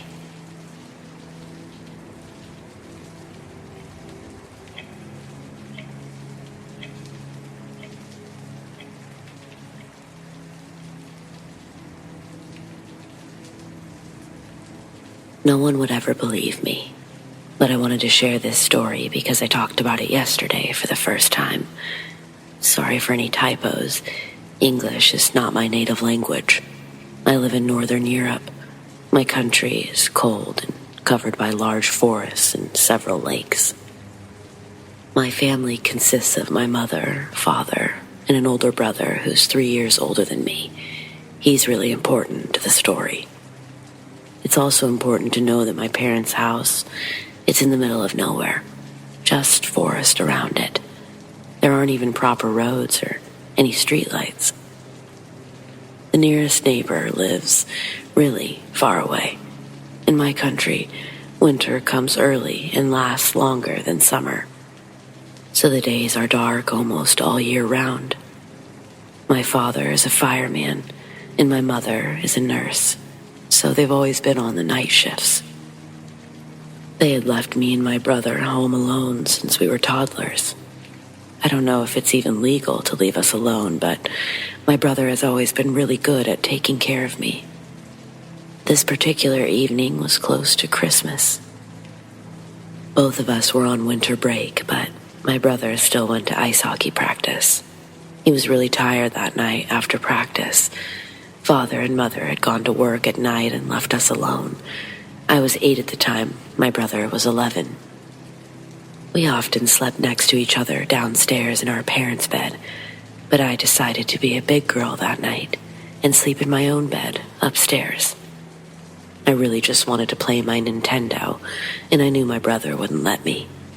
My brother was so tired after training, and he just wanted to go to sleep. We ate, brushed our teeth, and went to our rooms upstairs. My room faced the forest, and his room faced the only dirt road.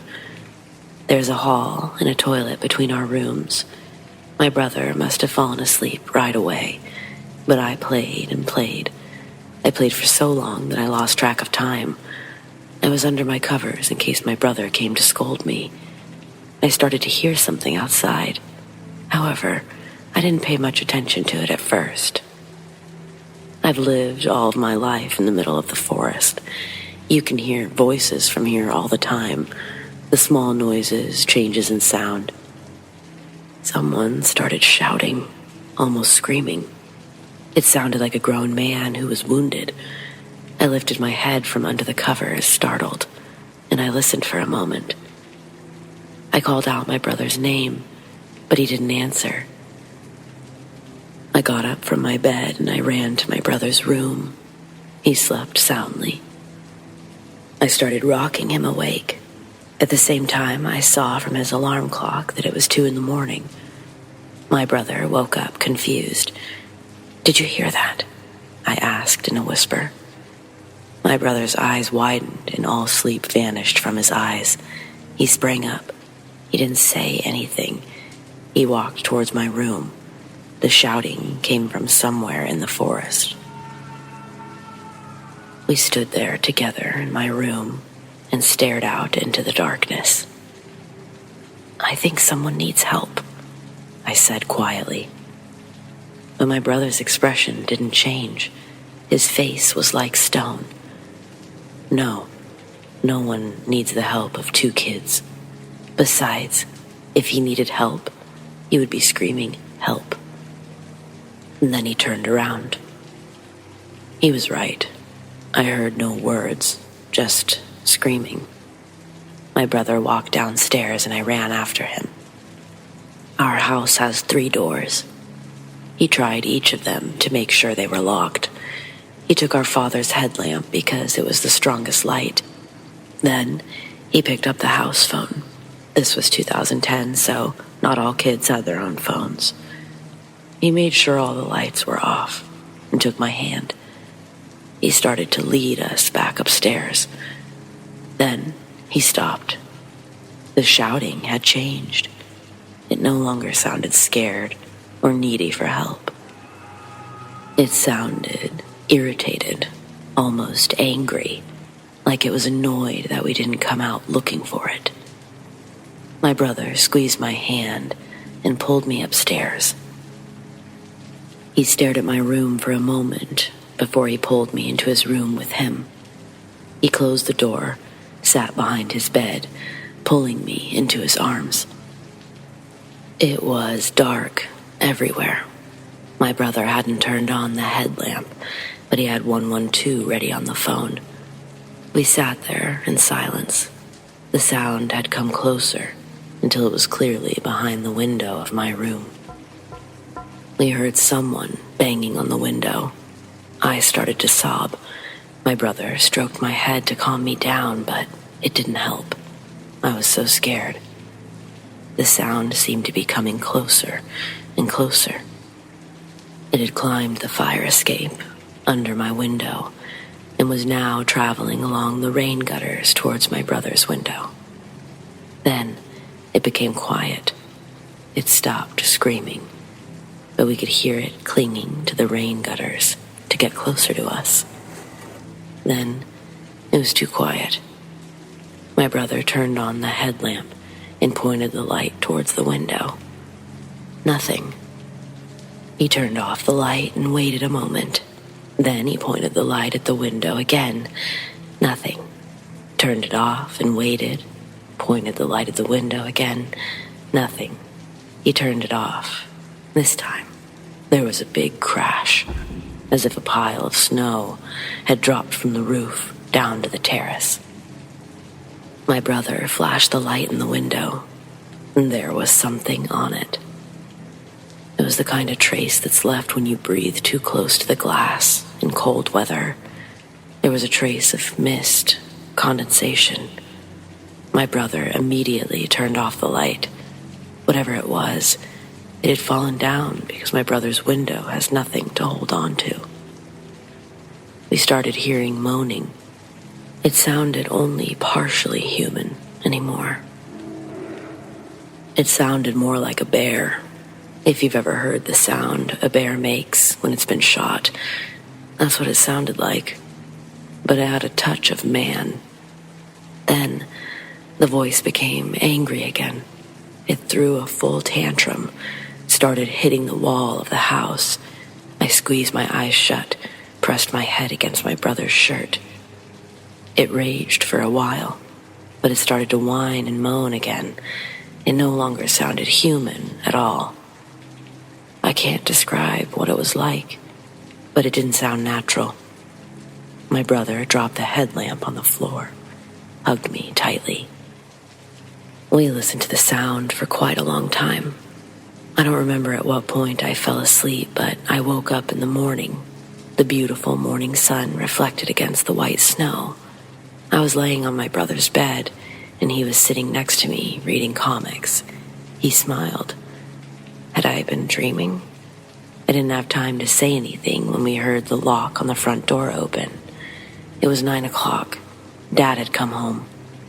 My brother cheerfully jumped out of bed and ran to greet Dad downstairs. Maybe I had a nightmare and went to sleep next to my brother. It doesn't sound impossible, especially since my brother didn't mention it in the morning. I convinced myself that I had really seen a nightmare, and it just felt real.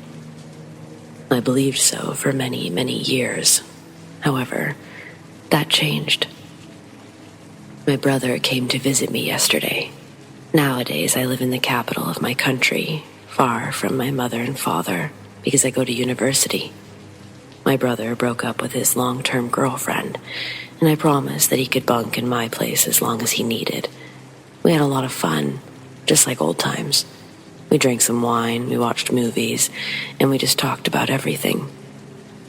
Then we started talking about deeper things, which usually happens after drinking wine. I turned to look out my window.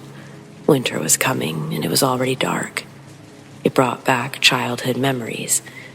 I told him about a dream that I'd had when I was little, while looking at the street lamps outside. This darkness reminds me of when I had a nightmare as a child. I dreamed that someone screamed behind my window, and I hid in your room with you. Wasn't I a strange girl? I laughed, and I turned to look at my brother. My brother is now 23. He's huge. He's into bodybuilding and has a blonde beard. He looks a bit like a Viking, and I've never seen a look on him like that as an adult. He looked at me with big eyes. He was pale, like he'd seen a ghost. I freaked out a little. "What?" I asked, awkwardly. "You remember that?" he asked. It got quiet. "What do you mean? Wasn't it a dream?" I was so confused. My brother looked really startled, as if I'd dug up a memory from his mind that he wanted to forget. "Answer me. I thought I had a nightmare." I was startled too. My brother shook his head. "I thought you wouldn't remember that. You were so little. I hoped you would forget." My brother looked at me blankly and told me his side of the story. He told me how I had fallen asleep in his arms from exhaustion. He pushed me to his bed but didn't fall asleep himself. He sat up by my side all night, like a guard dog. The morning had begun to dawn. The sound began to fade until it just disappeared. My brother still couldn't sleep. He decided to start reading comics to pass the time. In the morning, when Father had come home, my brother had gone out to look for tracks, but since it had snowed all night and morning, all the tracks were covered. For the next week, My brother visited my room several times a night to make sure I was sleeping safely. We started talking about what had happened. Neither of us mentioned what had happened to anyone. I asked him why he didn't call 112, but he just shook his head. Who would have believed me? He was right. It would have sounded like a prank invented by a little boy. My brother also said that he was annoyed that he didn't flash the light to the window sooner. He would have wanted to see what the creature looked like. I was just happy that I hadn't seen anything.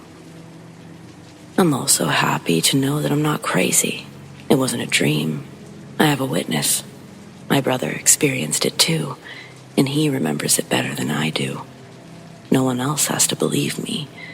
No one else would believe me. Of course, it's also possible that somehow we created the whole thing in our heads.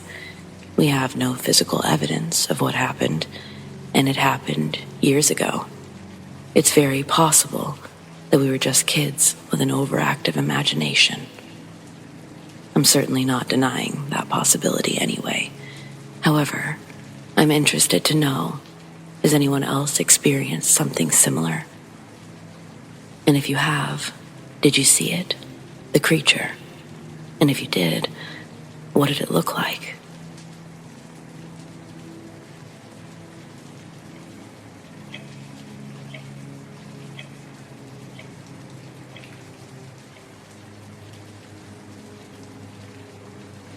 My boyfriend of 5 years has crushed on me probably 12 or 13 years.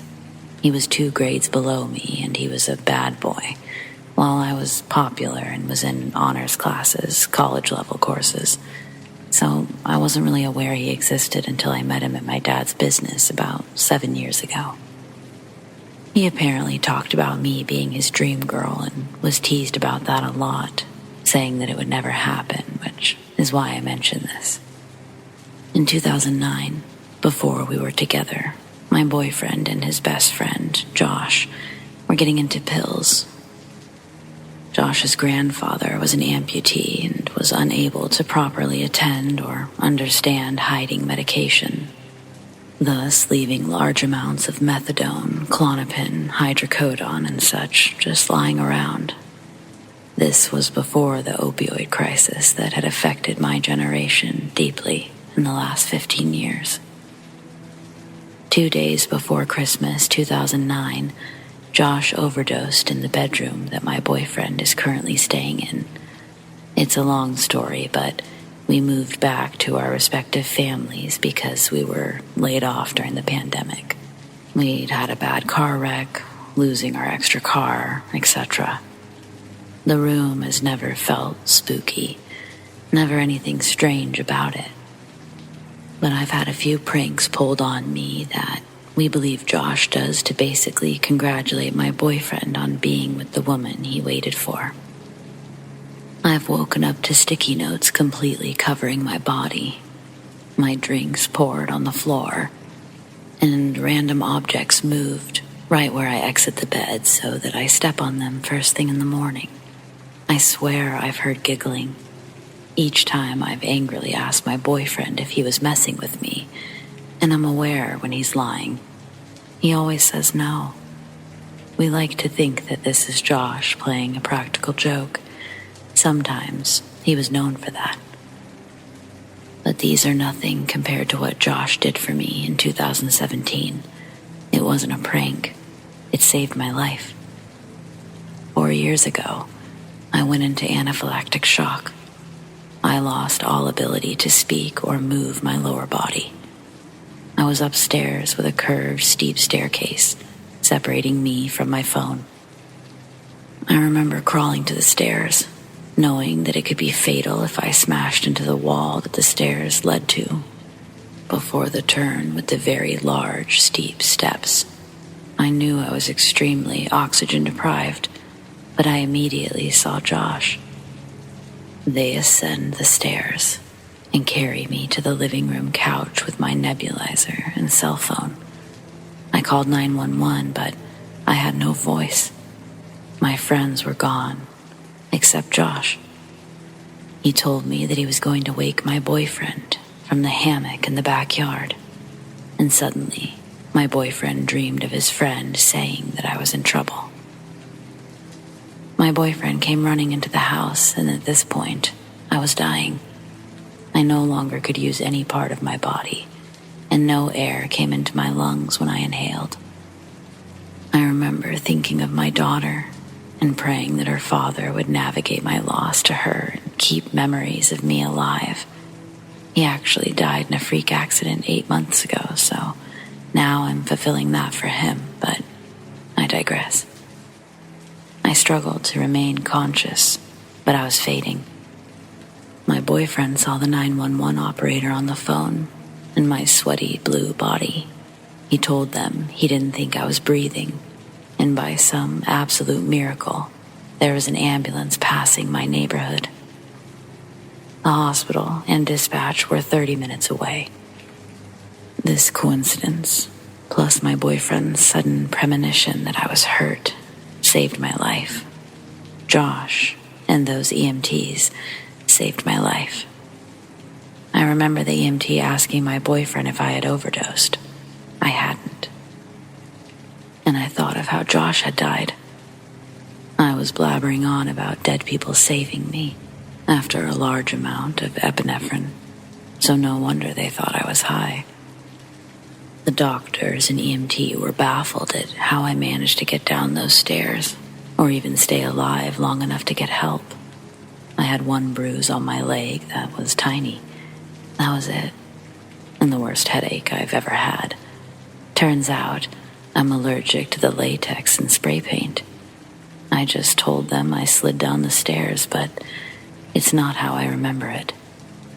The weird thing is, I'd never met Josh when he was alive. I don't know how I recognized him or hallucinated him, but he looked exactly like the pictures I've been shown. I've had a lot of paranormal encounters, but my run-in with Josh saved my life, and he never even knew me. So, thanks, Josh, for giving me more time on this earth, and I wish that we had met many years before. I do hope that he's resting peacefully, just periodically popping in to check on us.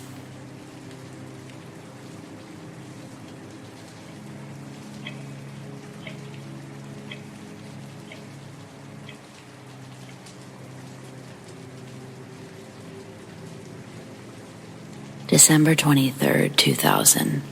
I just flew in from college for winter break. It was a late arrival, and I had to drive close to an hour home from the airport. After spending some time catching up with my mom and grandma, who were always night owls, I decided I needed to sleep. My room, shared with my sister, had been left unchanged. She wasn't there that night. It is now early morning, Christmas Eve. To set the scene, this house and room are small. It's a very small one-level ranch home. The room was a box big enough for one twin bed on one side of the room and my twin bed on the other. Offset parallel, set up that the headrest or pillow area were opposite of each other and the ends of the beds overlap by a few feet. Basically, a head-to-toe format. There's approximately 2 to 3 inches between our beds. Anyway, from my bed, I can see out the door, down the hallway, where our bathroom was, and I could see just past that to the beginning of the dining room. My mom and grandma stayed in the family room with the TV on, and this is just by the dining room. Again, small house, you can hear everyone and everything with little effort. Anyway, I roll to my side and I look over to the corner where my sister's head would normally be on her pillow. I see this odd white glow in the corner over her bed. I stay to watch because I get this sense it's okay, only love. In the past, with any paranormal event, I usually noped right out of there and was afraid. This white glow is in the shape of what I believe is an angel. I can see that it's tall. I can see a head, wings, not expanded, but the outline. Then I see a figure that's standing in front of it. This figure is white and glowy as well, but I can see two separate shapes. It steps out, places its hands together in a prayer sign and bows. It backs up and disappears. Well, reality sets in, and what the hell did I just see? Frozen, now that fear has taken over, I yell for my grandma. Grandma? What? Can you turn on the hall light? I just saw a ghost. She turns the hall light on, and I remember her saying, 20 years old and still believes in ghosts and needs a light on. I felt mad at that point, for mocking me for believing in something she's had experiences with. Yeah, it was a family that say they believe in ghosts, but the minute one of us kids has an experience, it's not as credible, or it's just our imagination. I fell asleep and was awoken around 6 a.m. to the phone ringing. It was an unexpected call, and I hear my grandma talking to the caller, and she begins to cry. Her uncle had unexpectedly passed away in the night after having minor surgery to remove a small patch of skin carcinoma. He was in his late 70s. This was her favorite and closest uncle, the only one I knew that she spoke with. Now, looking back, it makes sense since they were all about 10 years apart in age. I never met him since he lived a few states away. Funny to only know someone by a few mail correspondences and phone conversations. My grandma would go to visit him as a break from us. I remember she spent most of Christmas Eve mourning in her bedroom. Family comes over in the evening, which are her sons, my uncles. I'm in my room, and they're all at the dining room table, talking, and I heard my name mentioned, so begin listening. I hear my grandma talk about a 20-year-old seeing things, needing her grandma to turn the light on. They all laugh, and then I hear one of my uncles call for me. I go out to them, knowing what they were just talking about. He asks me to tell him what I saw. I tell them. Right as I was finishing, my grandma shoots up and runs to her room, slams the door. She's crying. The focus is off of me, and my one uncle is at her door asking what's wrong. She lets my uncle in. About 20 minutes later, he comes out and he tells my other uncle and I very seriously that my grandma is upset because she just figured it out. Her uncle came to say goodbye to her. The angel arrived the same time her uncle died, in the room she slept in when her uncle last visited many years ago. And his way of saying goodbye was with the prayer hands and a bow. There was no way that I would have known that this was his way of saying goodbye, the prayer hands and a bow, since I never met him in person. This is my story of how I saw an angel and someone saying goodbye to their loved ones. I feel like I robbed my grandma of one last goodbye. By chance, I was the one available to listen. Before the whole pandemic mess took place, my husband Jerry and I took a 5-day cruise from Florida to the Bahamas on Carnival Conquest for New Year's Eve. We had a middle cabin room, small and no windows, so it messed with our sleep schedule. Personally, I wasn't too intrigued by open water, but Jerry thinks he was a sailor in a past life. This one, however, he's an account coordinator for a law firm in Fort Worth. So I thought we'd indulge his passion, and what a better way than for the new year, which also lands close to our wedding anniversary in January. Unfortunately, I'll have to insist upon it being our last cruise that we ever take. The trip itself was beautiful. The ship was clean. The walkways and rooms were spacious, and our room even had a small hot tub inside. Probably better than all of the hotels I've ever visited, honestly. The first couple of nights, Jerry and I let loose. From sunup to sundown, we were either dancing, drinking, or gambling. At one point, we were doing all three at the same time. Night 3, it's 1 a.m. We spontaneously decide we'd dress snazzy, go to one of the restaurants for some pirate pizza.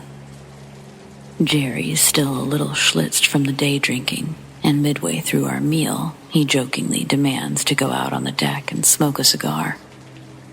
I oblige, but I tell him that I'll wait for the hostess to come back to let her know that we'll be back.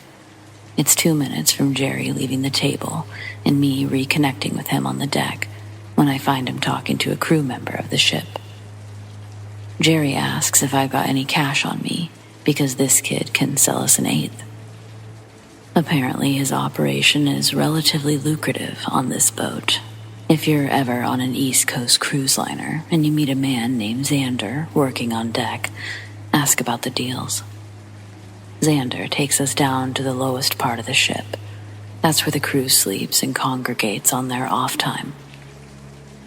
Off the bottom step, Jerry stumbles to the railing, clutching his chest like he's having a heart attack.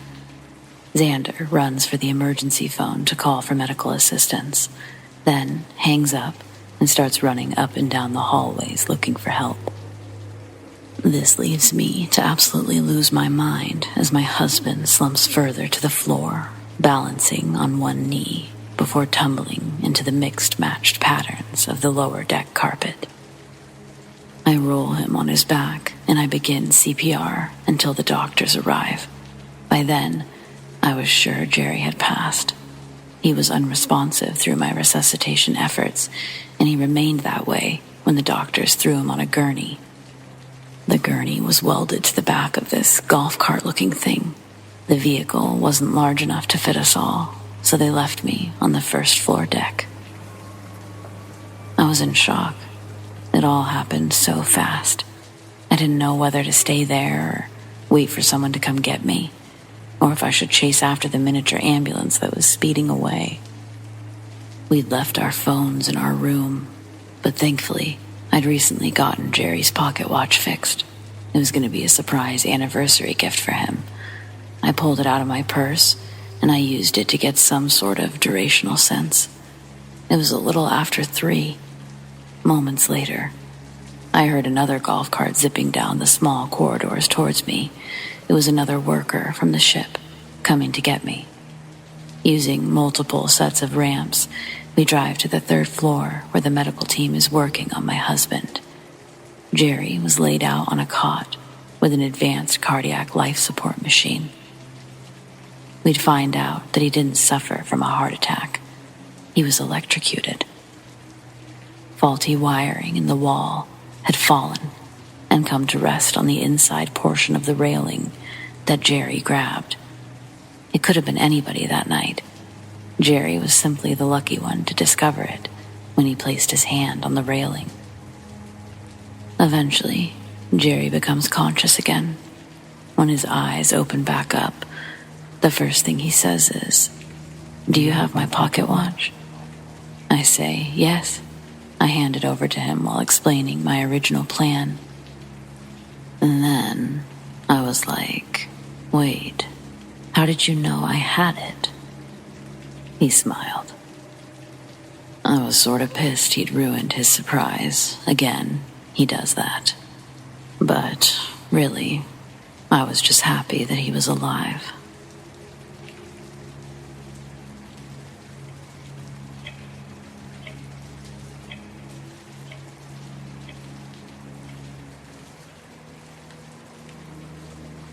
I work at a secluded gas station in the mountains, but I need a change after what happened on New Year's. Ours is the only gas station around, so it's open 24/7, except for Christmas. But even then, we leave the door unlocked, just in case. You really can't be too careful when you're in the middle of nowhere. There's a decent amount of traffic during the warmer months, but we have a small community of locals that keep us afloat through the winter. Our phone line goes down often, and there's no Wi-Fi, but you can usually pick up a couple of bars if you go outside. Unless you have AT&T, then you're probably shit out of luck. I'd been working there for about 2 years before someone actually came in after sunset. She didn't drive up. She just stumbled out of the darkness. It scared the piss out of me. I thought somebody had parked off camera with the intent to rob the place. Instead, it was a young woman. Her boyfriend had kicked her out of his car, but her purse and her phone were left in the back seat. She'd been walking for over an hour. Her face was red, and she was trembling from fear as much as the cold. The coffee seemed to help, and she was able to call her father for a ride, but had we not been open, she would have been frozen out there. That one night was worth staying open for all the others. Not only did it save a life, the girl's dad actually came back to thank me with a very generous check. I didn't want to take it at first, but he was driving a car that cost more than my house, and his suit was definitely worth more than my monthly earnings. I thought about that girl every time I had to work on a holiday. It kept my bitterness in check. You never know when a privileged dipshit is going to toss some poor girl out into the middle of nowhere. I was definitely thinking about her on New Year's. Luckily, I thought to lock the doors that night. Teens like to party in the mountains, and they usually come here for snacks on their way home. The rowdy ones can get pretty destructive, so it's safer to serve them through the window. But drunk teens aren't the reason I'm writing this. It was almost 3 a.m. when a lone figure ran into view. Just like the girl, there'd been no headlights or engine sounds, only silence, and one hooded runner heading straight for the door. I raced over with the keys, ready to unlock it. I was inserting the key when I noticed an age-spotted, almost malformed hand grasp the handle. The long, yellow fingernails were filed to sharp points, and my hand froze mid-turn. My gaze shot upward to the hooded figure, but he was looking down, watching my hand, and I couldn't see his face, only that gnarled hand. The sinking feeling in my gut made me remove the key and take a few steps back. When I did, the man's head shot up, and he was smiling like the Joker. His teeth were as yellow as his fingernails. His lips were so red, he looked like he was wearing makeup. His eyes were bloodshot, and he had scabs all over his face. We made eye contact, and he let out a maniacal laughter that made my head ring. I instinctively covered my ears, and it made the man laugh even harder as he began pulling on the door handle.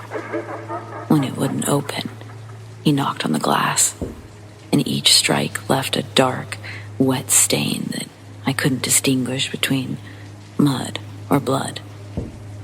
I stood frozen, barely shaking my head, when the man motioned towards me and made a come here gesture. With my refusal, his laughter instantly died, and his smile turned into a menacing scowl. There was no way I could let the guy in, but I couldn't let him freeze to death out there either. I wanted to call the police, but our landline was down. I couldn't get reception inside. My biggest fear was that he might have a gun or try to break the glass. Hoping to placate him, I grabbed a few hand warmer packs, some chips, and drinks. Then I pushed them out the service window, one by one. It has a dipped tray rather than a drawer, so each item was falling to the ground, ready for the taking. The man stopped banging on the door and looked from me to the pile of growing goods. I slowly moved away, my hands in the air, and watched the guy's eerie Joker smile return as he lunged for the fallen items. For a moment, he was crouched too low to see, but I could hear the chips being opened, the hand warmer packs being snapped. When he rose, his pockets noticeably bulged with the other items. Any relief I felt at his acceptance of my offerings was short-lived. He pressed his forehead against the window and stared right at me with that malicious smile, all while shoveling chips into his mouth. Most fell to the ground, but he either didn't notice or didn't care. He just kept chewing, and that wide fucking grin, it never faltered. I was locked in his gaze for longer than I care to admit, but once I finally broke loose, I knew I needed to stay calm. Without turning my back, I grabbed a pack of cigarettes and slowly placed them into the tray. The man's wild eyes darted back and forth between me and the smokes until he finally reached over and snatched them up, but his forehead never left the glass.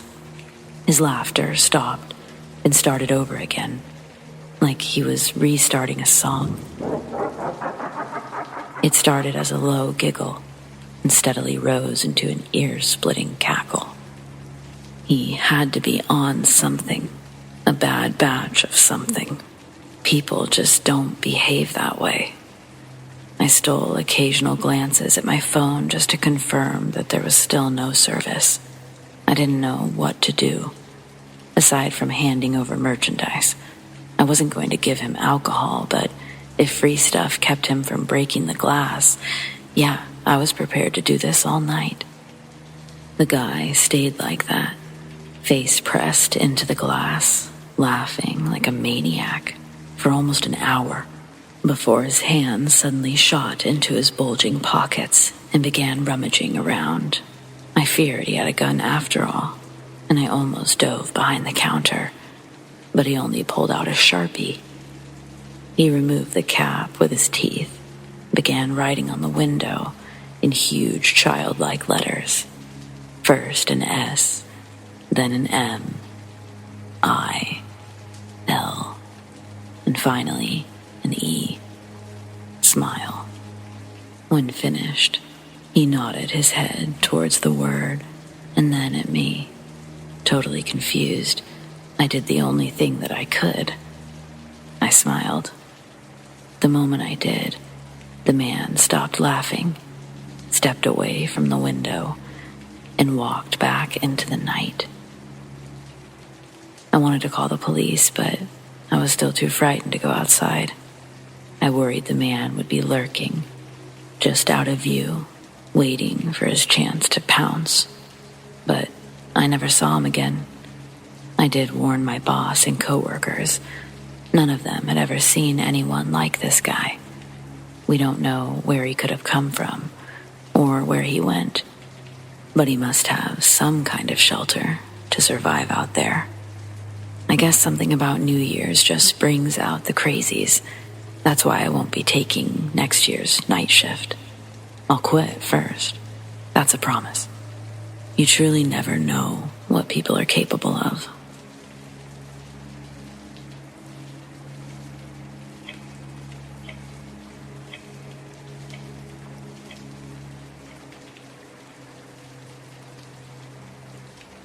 There's no friend who could deliver honest advice more unbiased than an anonymous source. Therefore, my yearning for guidance falls upon you. I'm not big on superstition, and I don't believe in luck. I'm a very traditional girl who believes the world doesn't care if we have a good day or a bad day, and no amount of luck or rabbit feet or four-leaf clovers is going to be able to stop the absurdities of existence, good or bad. That being said, my husband has an aunt who is about 10 or 12 years older than us, and I can confidently say, without a doubt, she has the worst luck I've ever seen. So bad, in fact, that it's truly made me reconsider my beliefs on luck being a thing. Her name is Hannah, and she's one of the nicest women you'll ever meet, which is why I'm so dumbfounded at the situations she gets herself into. Since my marriage into this family back in 2016, I got to watch bad thing after bad thing plague this woman's life. Her business goes under because pipes burst in the building, causing damage way out of their insurance price range. 2 marriages, the last one ending in a horrible divorce. multiple car accidents. Since knowing her, she's totaled at least 2 cars a year, over a dozen car wrecks in 7 years.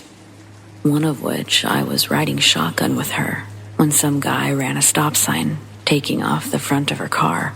And would you believe that Hannah's airbag didn't deploy? Instead, the windshield caught her antenna, knocking her out cold for a good 30 seconds. I thought she was dead. The accident left a big gash across her hairline that only an expensive ambulance trip and 13 stitches could fix.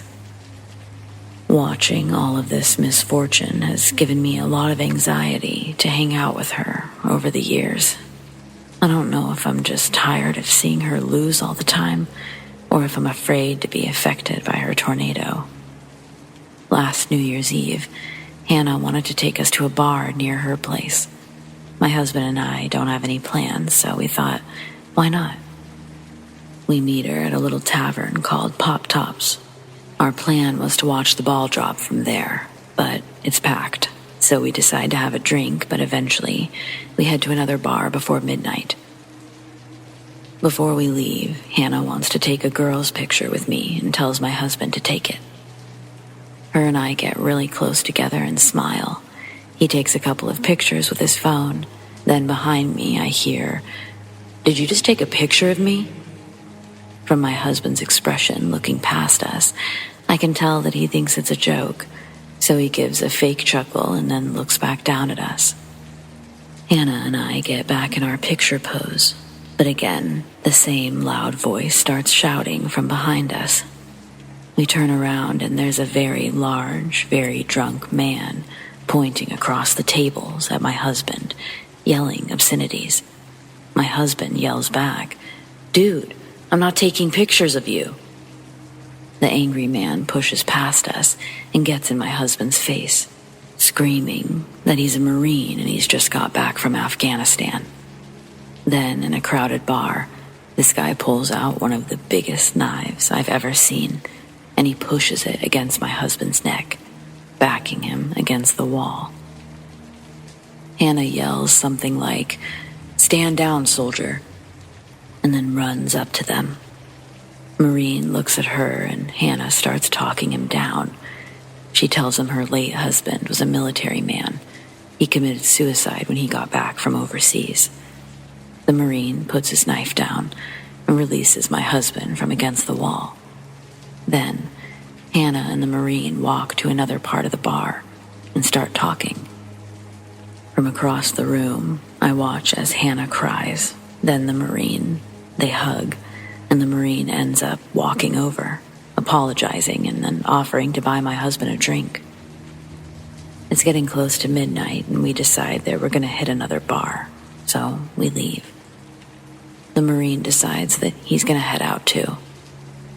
At the exit, we go our separate ways, us 3 walking right to another bar, and the Marine walking left towards Pop Shot's parking lot.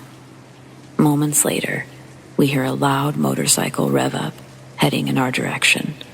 It sounds like it's picking up momentum fast. We're on the sidewalk as this monster Harley rips past us on the road. It's the Marine. He speeds around the corner, and we hear this boom. We all go running to the end of the block to see what just happened. The sight we come upon is black, heavy smoke pouring from a mangled Harley wrapped around a tree, and a body lying a couple of yards further down the sidewalk. Hannah runs to the Marine and starts to call 911 while checking his vitals. We wait while the ambulance arrives to get the Marine.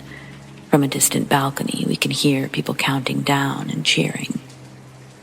The new year had arrived, and I'm watching Hannah scrub blood off of her arms with water from an Aquafina bottle in the car. None of us felt like partying after that, so we just called it a night. We dropped Hannah off at her place and then drove ourselves home. From the freeway, I watched fireworks ignite the sky, and I tried to make the best of it. But this year, I'm really not trying to deal with these shenanigans. Is it Hannah? Are some people cursed to a life of bad luck? regardless if they're good people or not. How do I express my worries to my husband without using the word jinx? The last thing I want to do is bring in another New Year so chaotically. Hannah's already asking if we have plans. Do I just lie?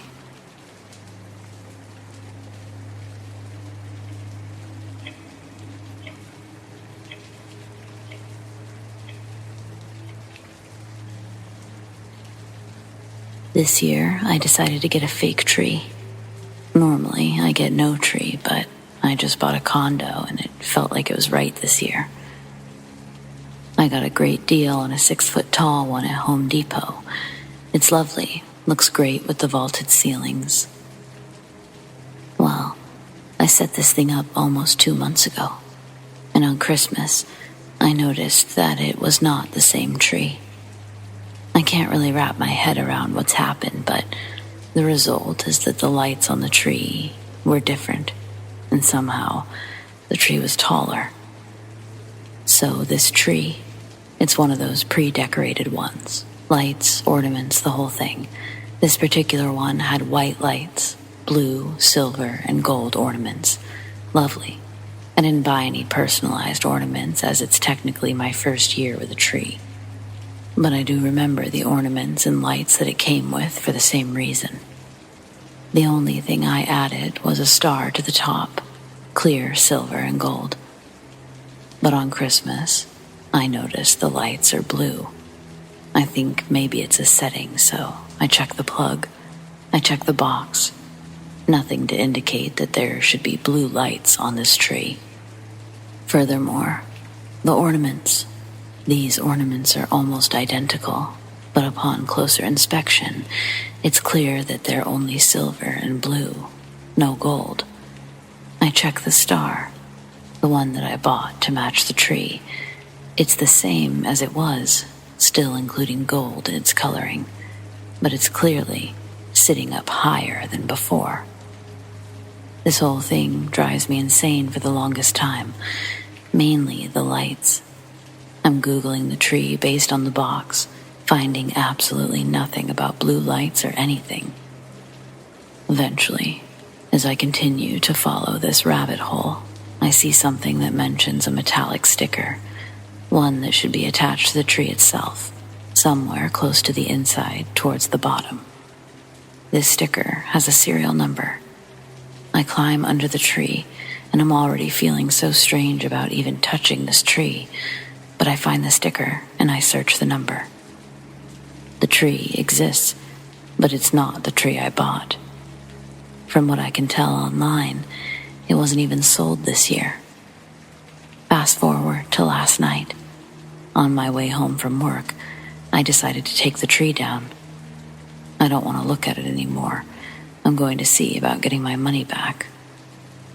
When I get home, the lights are back to white. The ornaments back to blue, silver, and gold. Serial number. The sticker, it's in the same spot, but now it matches that on the box. I almost felt like I had to have dreamt it, but my Google history matches, and there's still a photo on my phone of the other sticker with the other serial number.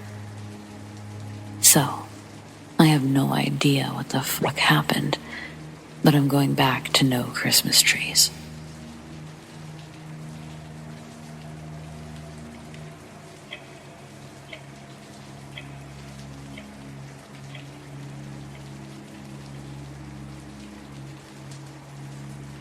I hate New Year's.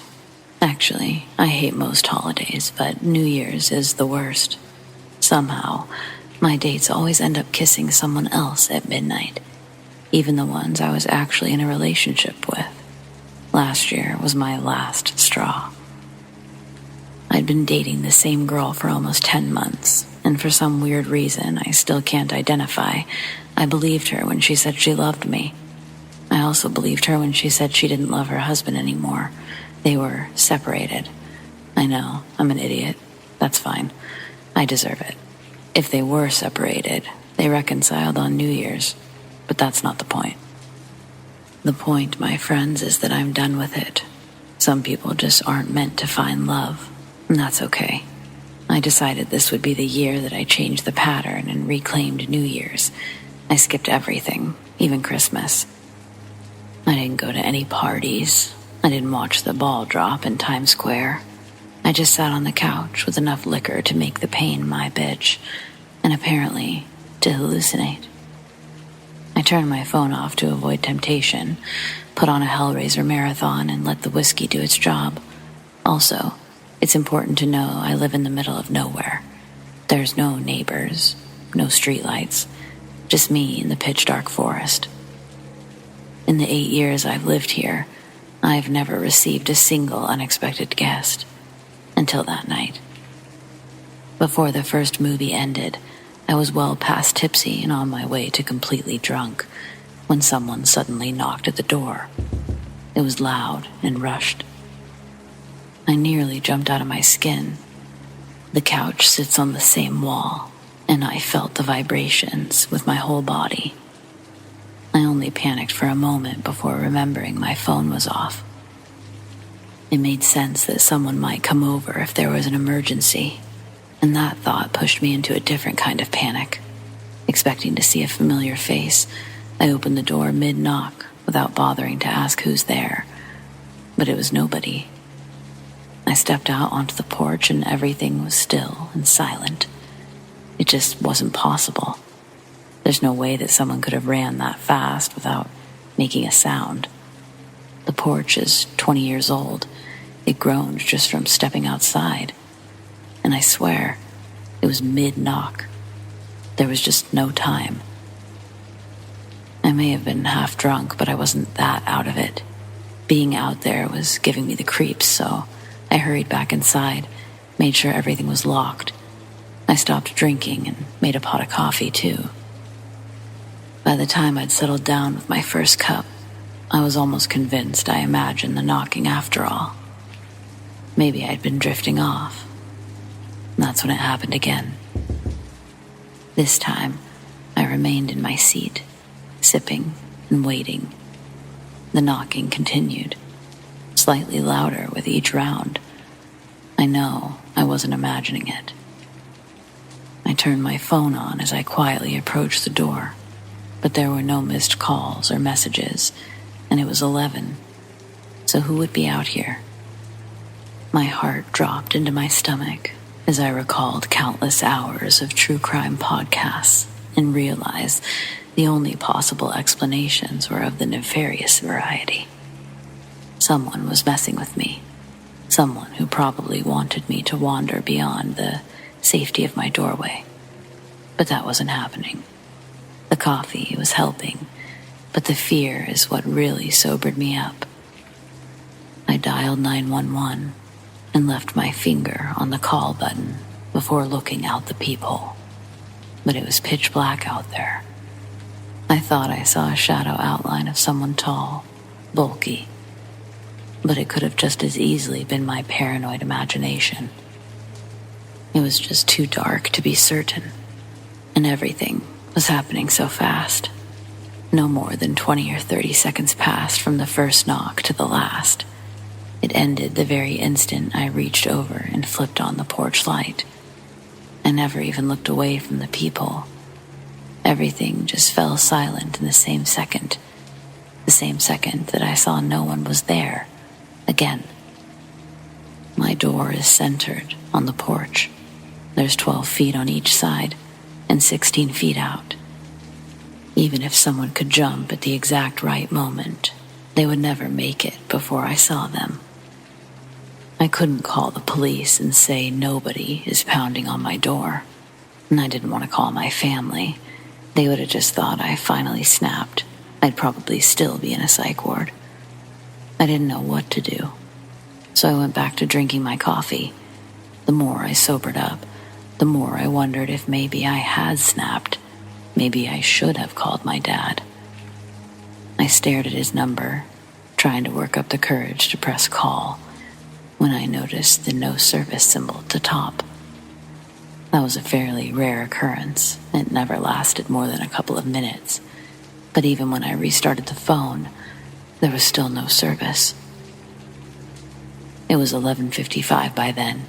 I didn't give a shit about New Year's anymore. I just wanted to go to bed. But I was too frightened of waking up to the sound of those damn knocks. The coffee was running straight through me.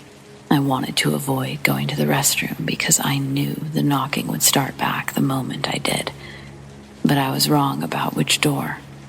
I shut the bathroom door behind me, and the very second I began to relieve myself, bam, bam, bam. And that's when I screamed. No one else was supposed to be in my house, but someone was banging on that door hard enough to make it shake in its hinges. Luckily, I was in the best possible place for my bladder to void itself. I didn't have a choice. I couldn't stay locked in my bathroom all night with that incessant banging, so I grit my teeth, ripped open the door, and whimpered at absolutely nothing. Then, as I stepped into the hallway, a blast of cold air rushed through me, and my heart stopped as I heard the sound of a New Year's party fill my home. I was so shocked, I didn't realize what happened until I saw the TV on and at max volume. It showed the ball dropping in Times Square. I rushed to turn it off, but the power button wasn't working. I had to unplug it. This was genuinely the most terrifying night of my life. Nothing else happened after that, but I stayed awake all night, dreading what would happen next. Maybe I really am just cursed when it comes to New Year's. For as long as I can remember, I've had an interest in the spiritual world and thought it would be cool to communicate with the dead. Back in 2014, my mom was browsing the local Facebook buying and selling group. She came across someone selling a used Ouija board. It caught her attention because it was glow-in-the-dark, limited edition, so she bought it for me. She played with one as a child and thought that I would enjoy it too. It was a stormy, gloomy, almost spooky day when the seller brought us the board. As soon as I saw it, I got a bad vibe. Once the guy left, I told my mom I didn't feel safe using it. I wanted to do some research first. She was surprised at my reaction, considering how interested I'd been in playing with it, but I ended up watching YouTube videos and hearing some pretty bad stories. They made me feel even more uncomfortable about trying it. Ultimately, Mom boxed it up and left it on our porch. It stayed there for many years. This brings us to spring of 2022. By now, I'd gotten really interested in the paranormal. I knew a lot more about Ouija boards, especially how dangerous they could be. I reached out to my mom and asked if she remembered the board from years ago. I advised her to get rid of it, saying that it could bring bad luck and negative energy. It's weird, because since moving to this house in 2014, we hadn't had a lot of good experiences. But apparently, she'd gotten rid of it the last time she reorganized the porch. Now, let's fast forward a little more. I go to school in a different part of the country, but return to my mom's house each summer. Once home, I started hearing strange stuff in my bedroom, like whispering. I thought it was just the air conditioner, but it honestly sounded like voices, and I'd never heard anything similar until that summer. I also sensed the Ouija board was still in the house. I went looking for it, and I eventually found the Ouija box, tucked away in a clear storage bin, so I grabbed it and took it to my mom. As we looked in the box, we noticed it was different. The board in the box looked like new. When we opened it, the planchette was still in its own separate wrap. This was not how we remembered the board. When Mom got it from the guy, it had been used. The box had some wear and tear, and the planchette wasn't wrapped in anything. At this point, we're both weirded out and just wanted it out of the house. I'd heard that Ouija boards could come back and change if not disposed of properly. For the time being, we put it in the backyard until we could figure out how to get rid of it. It was finally out of the house, but leaving it on our property wasn't a smart move. Bad things started happening. My father got into a minor car accident, the first one of his entire life. Our basement flooded with town sewage. Nasty, I know. Before this, our basement had only gotten wet once, when someone left the window open during a storm. When a handyman came over, the guy almost fell through our basement stairs. He wasn't hurt, but it really scared Mom. She ended up getting the stairs replaced, even though it was very expensive. Then the scariest thing of all happened to Dad. There was a big fire in his apartment building. Multiple units were destroyed, including one right above him. Thankfully, no one was injured, but his unit did suffer some water damage. So he was forced to move out. It would take at least 6 months for renovations. The final incident happened while the Ouija board was still in the backyard. Mom and I noticed that we didn't have any hot water, so we went to the basement. We discovered the water heater wasn't working. We tried to reset it, but we couldn't get it back on. A repairman came to check it out, and he said that the unit had overheated. Fortunately, there was a safety setting that had shut it off before getting dangerously hot. He then explained that the water heater's thermostat was faulty. Otherwise, it would have never gotten that hot. If the safety switch hadn't shut it off, it could have blown up. We were lucky. One thing I noticed is that even with all of these close calls, no one was harmed. It was almost as if someone or something was watching out for us. After the last thing happened with the hot water heater, Mom and I agreed that the Ouija board had to go. It was bringing us bad luck, and we worried that things could only get worse. Even my dad was having bad luck, but my parents were divorced, and he'd never lived in that house. Mom decided to take it to the town dump. She separated the board and the planchette so she could toss them in 2 separate garbage bins. As she was driving to the dump, she noticed something odd at the neighbor's house. There was a vintage hearse from the 70s parked in the driveway. She texted me about it. I agreed it was weird, but people do buy old hearse sometimes. Mom then disposed of the Ouija board and returned home.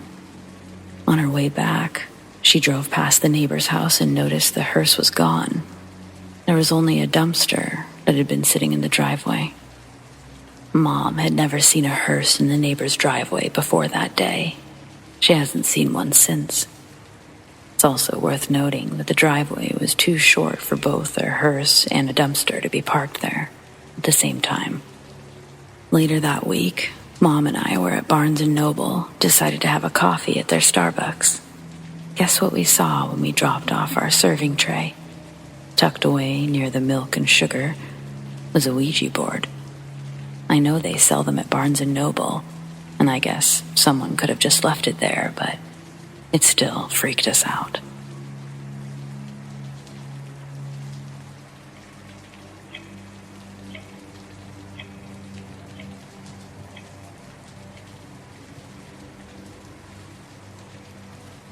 Hey everyone.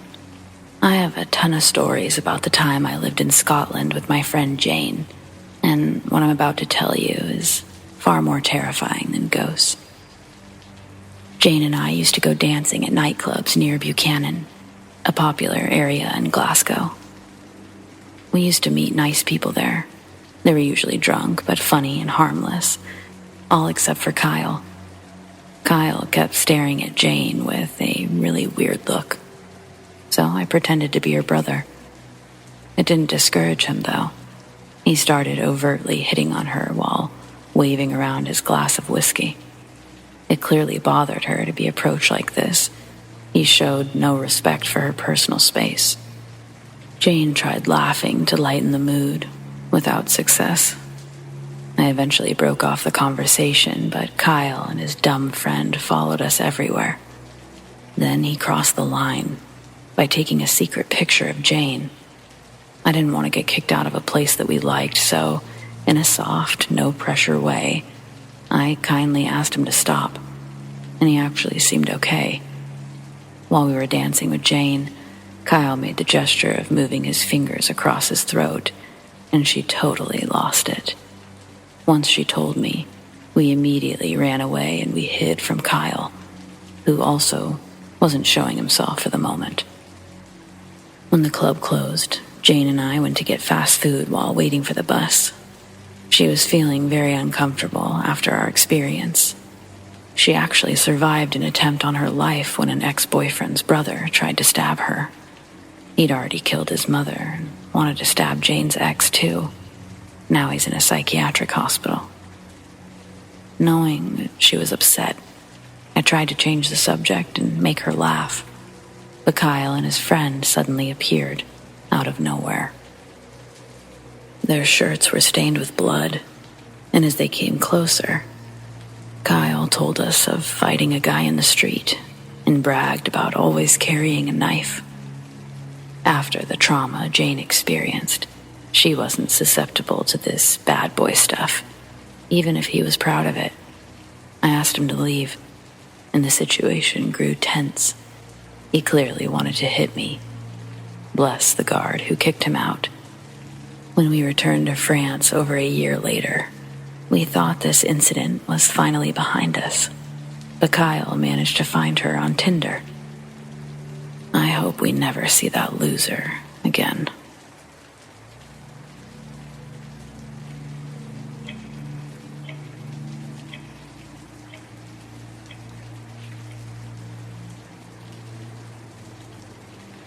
This is a story about an old house in a rural part of central Massachusetts. The house was originally half of a hotel. The other half was nearby. For some reason, that always perplexed me. The two halves were separated. It was one huge 3-story Victorian structure with wide porches. My parents were friends with the homeowners, and they would host big parties. The mother would sing and play the piano. There were always lots of kids. We ran around while the adults socialized.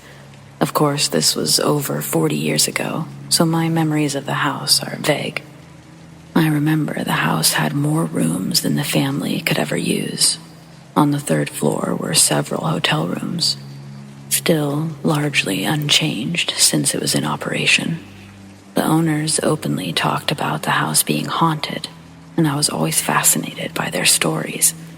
Odd things would happen, such as finding the phone receiver out of its cradle, or sometimes light bulbs went missing, unscrewed from the socket and spirited away.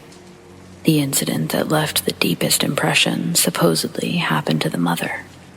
One afternoon, she was vacuuming on the 3rd floor when she turned to see a man standing in the room, motionless and staring. He wore a gray suit, wire-rimmed glasses. He never spoke. He just stood there, staring. Caught off guard and flustered, she said the first thing that came to mind. "Would you like a cup of coffee?" He vanished before her eyes.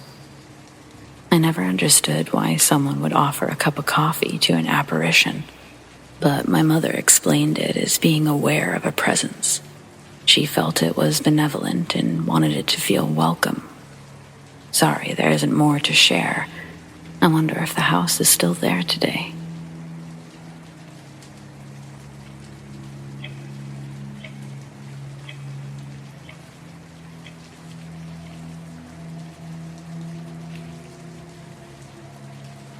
My name is Zach. I don't believe in ghosts, but my experience still haunts me. I just can't really explain what I've seen, felt, and heard. When my mother was with her ex-boyfriend, we moved into his house. It was yellow, built in 1970, and located in the Seminahina countryside, near Paris. The last owners were probably an old couple, but I never asked. That was in 2011. I spent 3 years there before my mom and stepfather separated. Among the strange events that occurred, I remember the reversed cross on the garage ceiling. It was caused by humidity, but every time we fixed it, the shape always reappeared on the same spot. My cat used to yell like he was in pain when he walked beneath the cross, but I assumed it was pure coincidence. One night, a friend slept over while my family was away. I had to get something from my mom's bedroom, and I felt like I was being watched. Mom used to hate her room because she sometimes woke up thinking a stranger was lying next to her. When I returned to my room, my friend was terrified. Her face was blank as she described seeing something through the window. It was probably a bird or an owl, but the creepy feeling was mutual. One of the craziest episodes happened during a party. We were talking with two friends while standing near a Buddha statue and mirrors. We were calm. No one was on any drugs. Then, all of the mirrors suddenly fell, and the statue's head was sliced off, while the body remained standing. Everyone was shocked and asking for an explanation. Maybe it was the temperature, but it was just a regular April night. I don't remember any weird weather issues. Then there's the story about why we replaced our TV so often. The screen used to activate itself, change channels even when we were watching something. Technicians said it was something they couldn't fix because the device was too old. Did I mention the bathroom mirror? Yeah, I know it sounds cliche, but I never saw ghosts in the mirror. It was always dirty, even if we cleaned it on a daily basis. It reminds me of the inverted cross. Anyway, my fiance and I now have our own flat. It's a cool atmosphere, but sometimes I think about my nights in that yellow house. Ghosts or not, there's definitely something haunting my memories.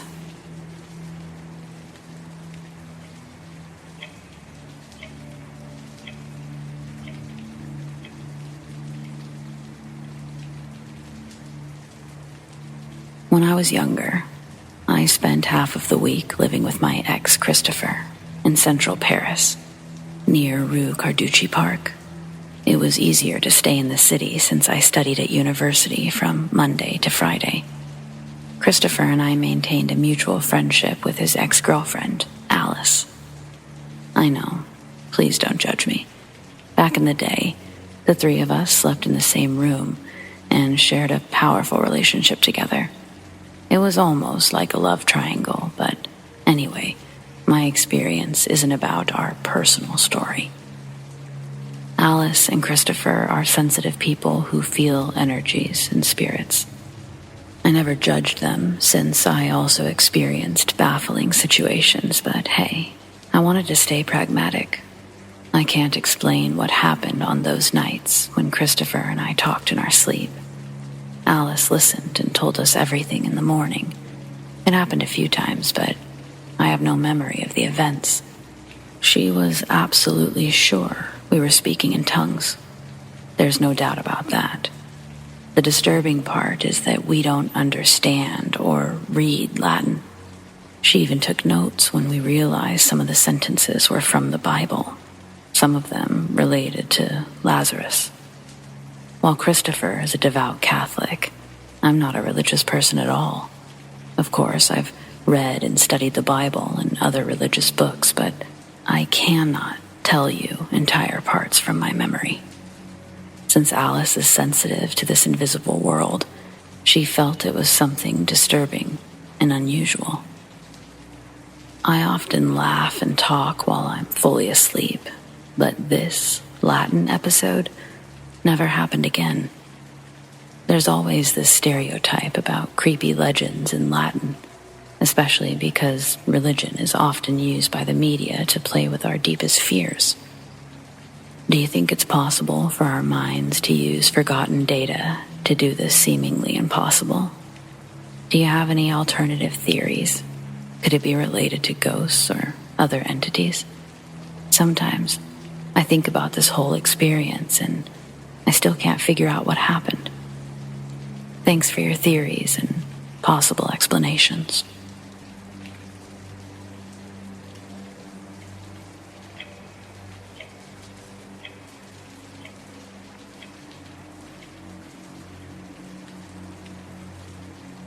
I'd like to share an experience I had in my late teens, early 20s.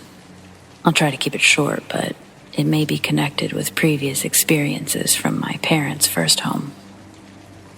That place was definitely haunted, and so was our second home. That's where I experienced the most activity. I had difficulty sleeping for years, which resulted in a bunch of other problems. One night, I had my craziest experience, but I was never able to determine what it was. At one point, I believed it was an astral projection, but after watching some documentaries, it felt more like an alien abduction or something demonic. That night, I got home late, immediately tried going to sleep. I wasn't mentally tired, but I was physically exhausted from work and spending the evening with friends. While falling asleep, I heard a piercing white noise that rose in volume by the second, and suddenly, I was above my bed, entirely awake and aware. I could still see myself in bed. I also felt completely paralyzed. The white noise became so loud that it felt like the whole room was shaking. Then, a beam of white light shot through my ceiling and lifted me into the air. In the corner of the room, I could see black shadow figures coming closer, surrounding me. I was terrified and screaming at the top of my lungs, but it didn't matter. The white noise seemed to block my desperate cries for help, but I kept screaming, and eventually, I just woke up, extremely terrified. I know most people will think I'm crazy or say it was a nightmare, but I've had lots of nightmares.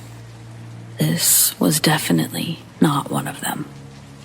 I wanted to know if anyone else had similar experiences and see what they believe it to be.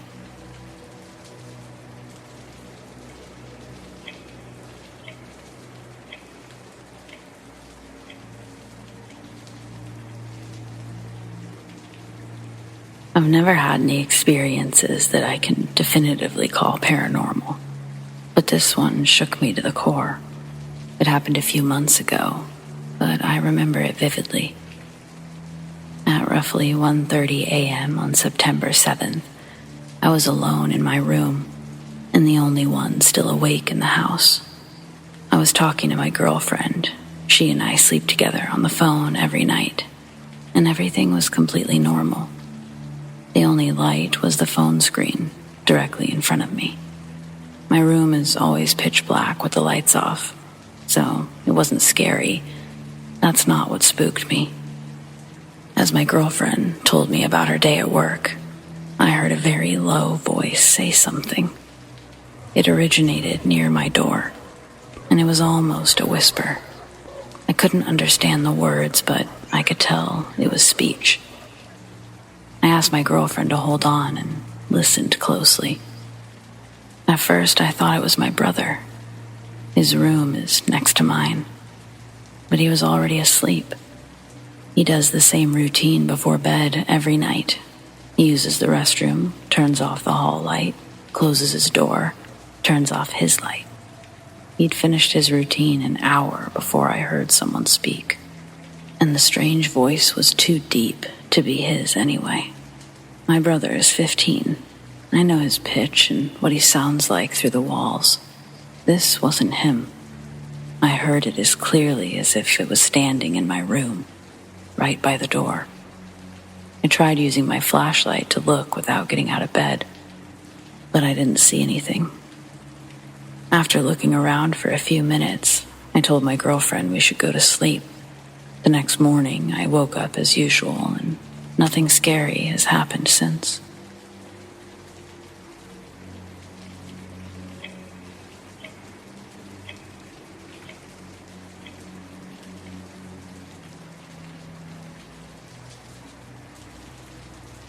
My name is Alex, and I want to share an encounter I had. In October 2021, my girlfriend and I bought a small 2-bedroom apartment for ourselves and daughter. Before moving in, we had to do some renovations, like replacing the floors and painting. It was mid-November when we finally finished and moved in. It's on the first floor of a big block, and it may be small, but it's also cozy.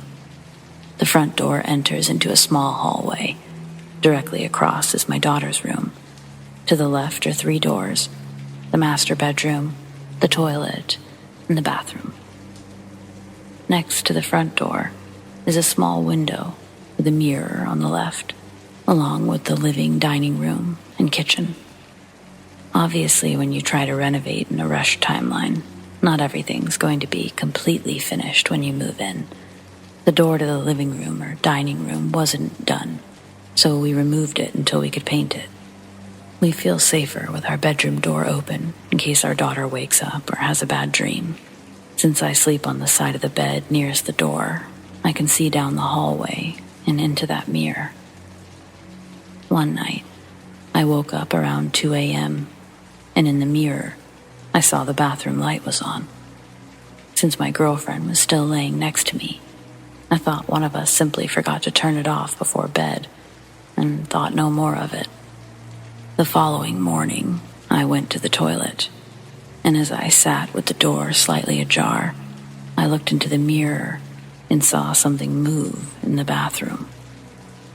The door was slightly cracked, so I thought it was one of our cats. As I walked out of the room, I looked in the mirror again, and I saw a figure through the crack in the door. That's when my heart started racing and pounding. I shook my head, trying to brush it off, and I slowly moved to the bathroom door. At the exact moment I reached to open it, I saw my 2 cats were suddenly sitting next to me, and I almost jumped through the ceiling. I scratched their heads, but they didn't ask for more attention like they normally do. Instead, they just stared blankly at the bathroom door. That's when I paused to look in the mirror again, and I saw a face looking at me through the crack in the door. I rubbed my eyes, turned my head towards the door, and gave it a hard, fast push. When it opened, there was a double of myself standing inside, looking at the bathroom sink and mirror. I fully froze at that moment. I couldn't move, speak, or yell, and my heart was racing. I tried to leave or close my eyes, hoping it was all a dream, but I couldn't do anything. Then it turned towards me and said, "Keep doing what you're doing. You're doing the right thing, for now." When it finished speaking, I could suddenly close my eyes, and when I opened them, it was gone. I quickly turned out the lights, closed the door, and took the cats to bed where we could try to get some sleep. Somehow, the alarm clock still read 2 a.m., and I woke up with my girlfriend at 7. I didn't tell her about this encounter because it could have just been a nightmare.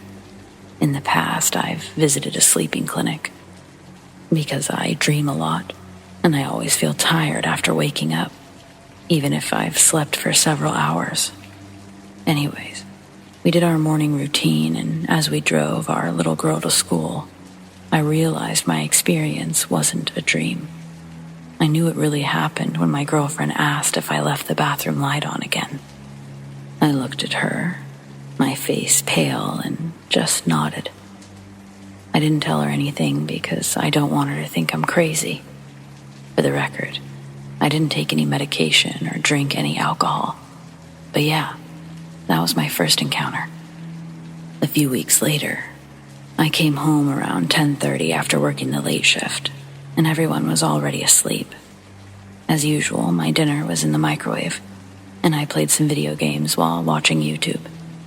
At 12:30, I went to bed, but first I checked on our daughter and gave her a kiss. I laid next to my girlfriend and fell asleep almost instantly. I was sleeping pretty well until 4, when I woke up facing away from the door, with my arm around my girlfriend. I kissed her head before rolling over, and that's when I realized there was a light on in the living room. Not thinking much of it, I went to the toilet and heard a sound coming from the kitchen. My heart started pounding again, and I remembered the previous incident for the first time since it happened. I instantly knew it wasn't one of the cats, because they were both lying at the foot of our bed. A broom was the first thing that I could get my hands on, and I went with it. I crept to the kitchen, ready to attack. When I came around the table, I was ready to swing my broom like a champ.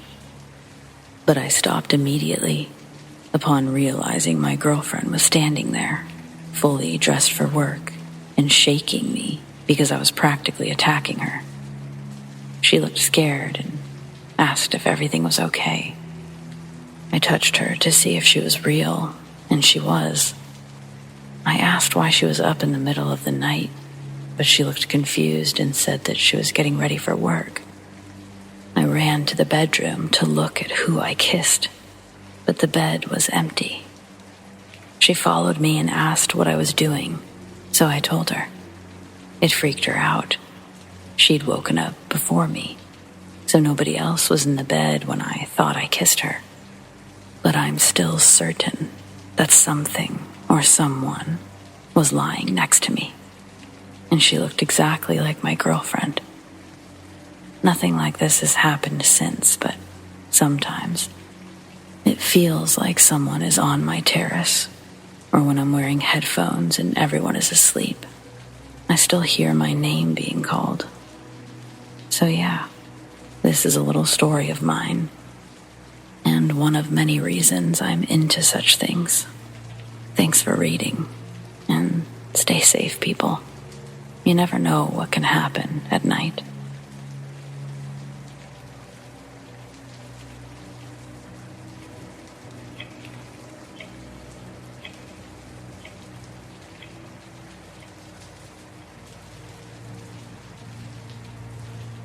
When my mother was a child, she spent her early years in a remote part of Mexico.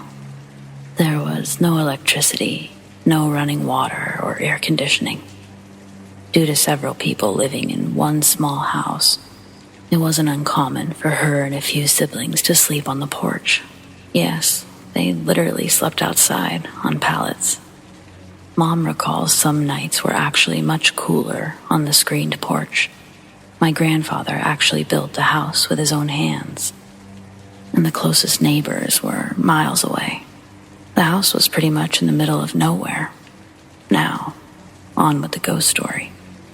Mom and 3 of her siblings were the ones lucky enough to sleep outside, and they never had any problems until the baker boy started coming around. He was a small child with golden curls.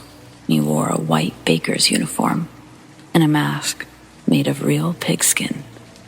He would walk around the house in circles, reciting a phrase in some foreign language that Mom never understood. At first, Mom and the others were frightened, but with each encounter, they grew to appreciate the baker boy's presence. It was almost as if he were protecting them from whatever fate he suffered himself. They never knew who he was or if he was even real, just that they all saw him. My grandpa always assumed they were making it up so they could come inside, but they swore everything was true. Over time, an outline of the baker boy's path began to appear around the house. And needless to say, the family moved soon after. The strangest part is that before Grandpa died, he said he finally saw the blonde boy with the pig mask.